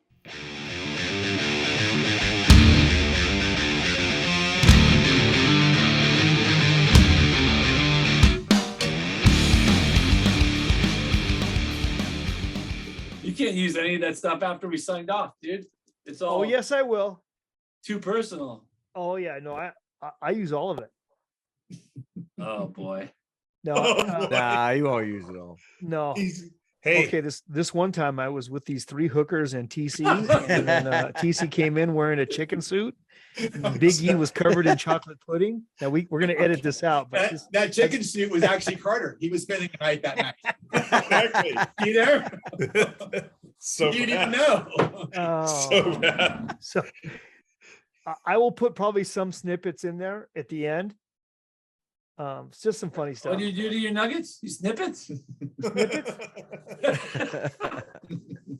Oh, I was laughing my head up. I completely forgot when we put Charles's bike back together. Oh, And he comes back, he only had like a few minutes to get to the airport. His bike is fully assembled and his clothes. yeah. I thought, did we put it in his bed? I don't remember. I thought we tucked it into his bed. We might Actually. have. We Yeah. might have. Oh my God. But yeah, I remember after they told the story, their clothes Yeah. were all over the room. Yeah. Yeah. So what's your side of that story? He took off and you I guys think were we like, just all right. pranksters, dude. Honestly, Yeah. we were just pranksters. Yeah. And Charles was like this. He was just so intense with everything. I remember we had the big long yellow submarine. Like we had the generator light on and we were sleeping in there one night and the generator was running. And it was just this tiny green light. And all of a sudden everybody's sleeping and he's like, oh! Like, what's the matter? Like, that light's killing me.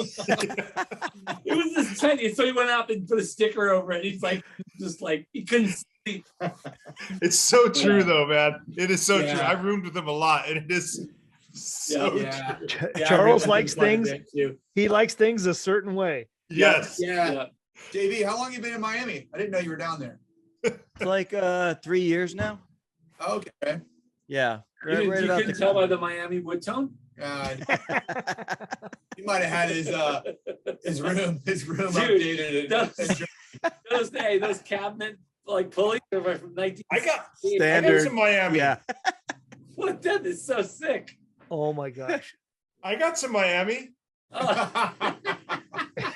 Oh, Gold over there looks like. I got a little Miami. hey, one thing I do have in my garage is my first BMX trophy right here, guys. Oh wow. I love it. Let's see that thing. Wow.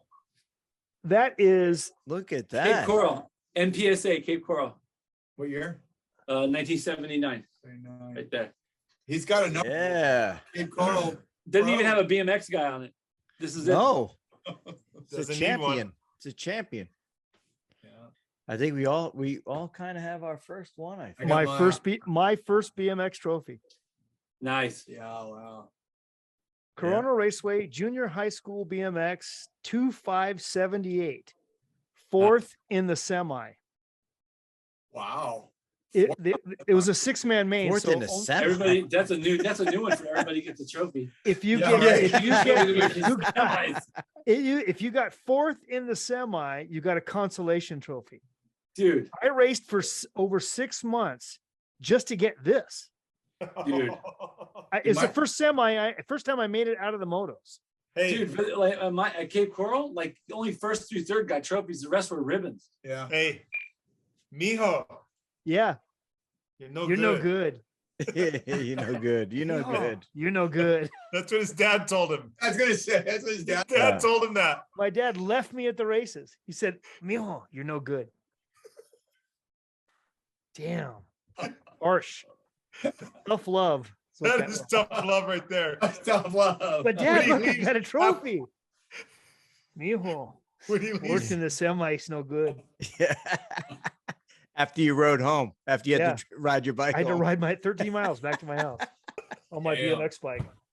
dude, think about that for a Through second. Norco. He left you there. Think about your parents taking you to the track, and then you don't do good, and they tell you you're not good, and Not good. leaving. Dude, Yeah. after I'll the meet you at second the- I'll moto, meet you at the house. after the second, no, meet you at the house. After the second moto, I go, I'm going around the track in the third moto and I look up and he's gone. So I go back after the race, after the finish line, I push back to where he was parked. No car, no note, no nothing, gone. You rode from Norco to Riverside. From Riverside to Corona. Yeah. It was 12 miles. And I rode home and I got home and I said, and he's right there. He's sitting right there in the garage. Dad, what happened? Mijo, I couldn't watch it. You're no good. You're no good, Mijo. You're no good. I couldn't watch it. Dude, That was it. I just left you there. You Now left me you're there. no good. I don't like you I- anymore. I asked- I don't leave you there. I asked the guy that was parked next to him, Tinker Warriors' his dad. Hey, where did my dad go? And he goes, I don't know. He left. I don't know. He just left. Dude, true story. God, Dad just dude. left me at the races. So bad. That's- Mijo, I Can you couldn't imagine that watch. nowadays? Like you'd be arrested. oh yeah, you That did. shit would be on the news. Right. You'd be on the news. That's Yeah. why I never took any of my kids to any sporting events. I couldn't stand watching them. Oh, you're no good. You didn't take him. You didn't have to leave him either. Yeah. It's easier than leaving them. You just don't take You them. just don't Just take them. don't take him. Hey, ride your bike. Hey, ride your bike. That's what you got a bike for. Ride your bike. I don't care if you have a 80-pound hockey bag. Ride your bike. He can't handle it. He's just like, oh my gosh. One time I got sort of involved in one of my son's hockey games. There was both teams, it was like there was a brawl between both teams. And it was junior hockey. He was probably 14 and they were fighting. And I saw him and David was standing to the side with his arms crossed, watching the whole thing. And afterwards I said, Mijo, you're no good. That's no good, Mijo. You got to get in there. Sherry Elliott was a lot of fun. I honestly really good. I didn't realize that she won all those races.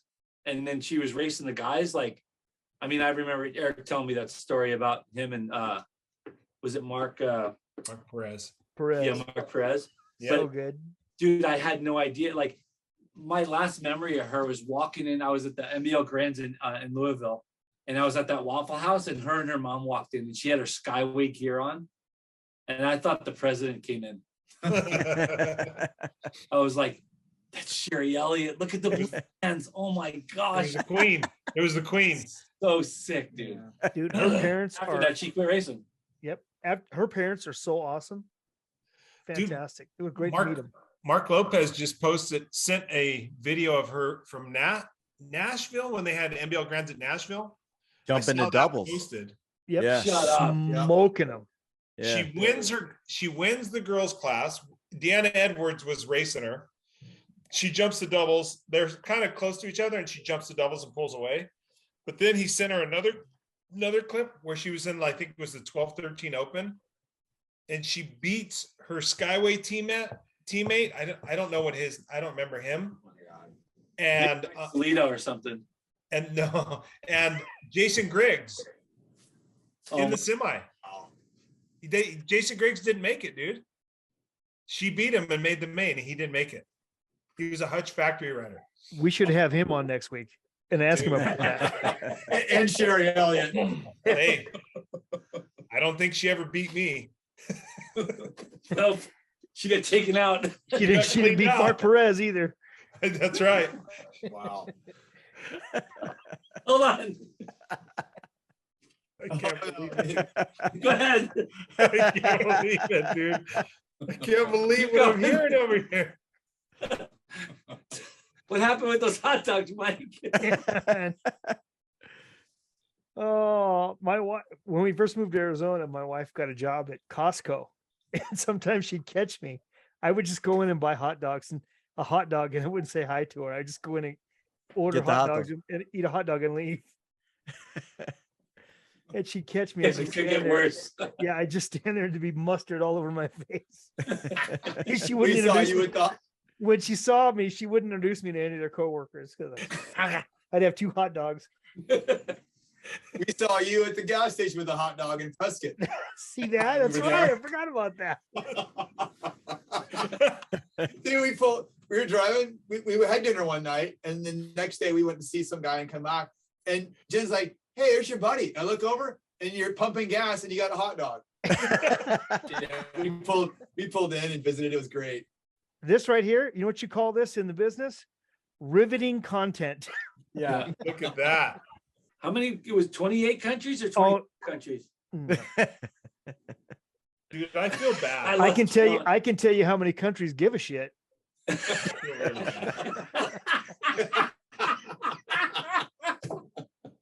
Terrible. Oh my! Terrible. Zero.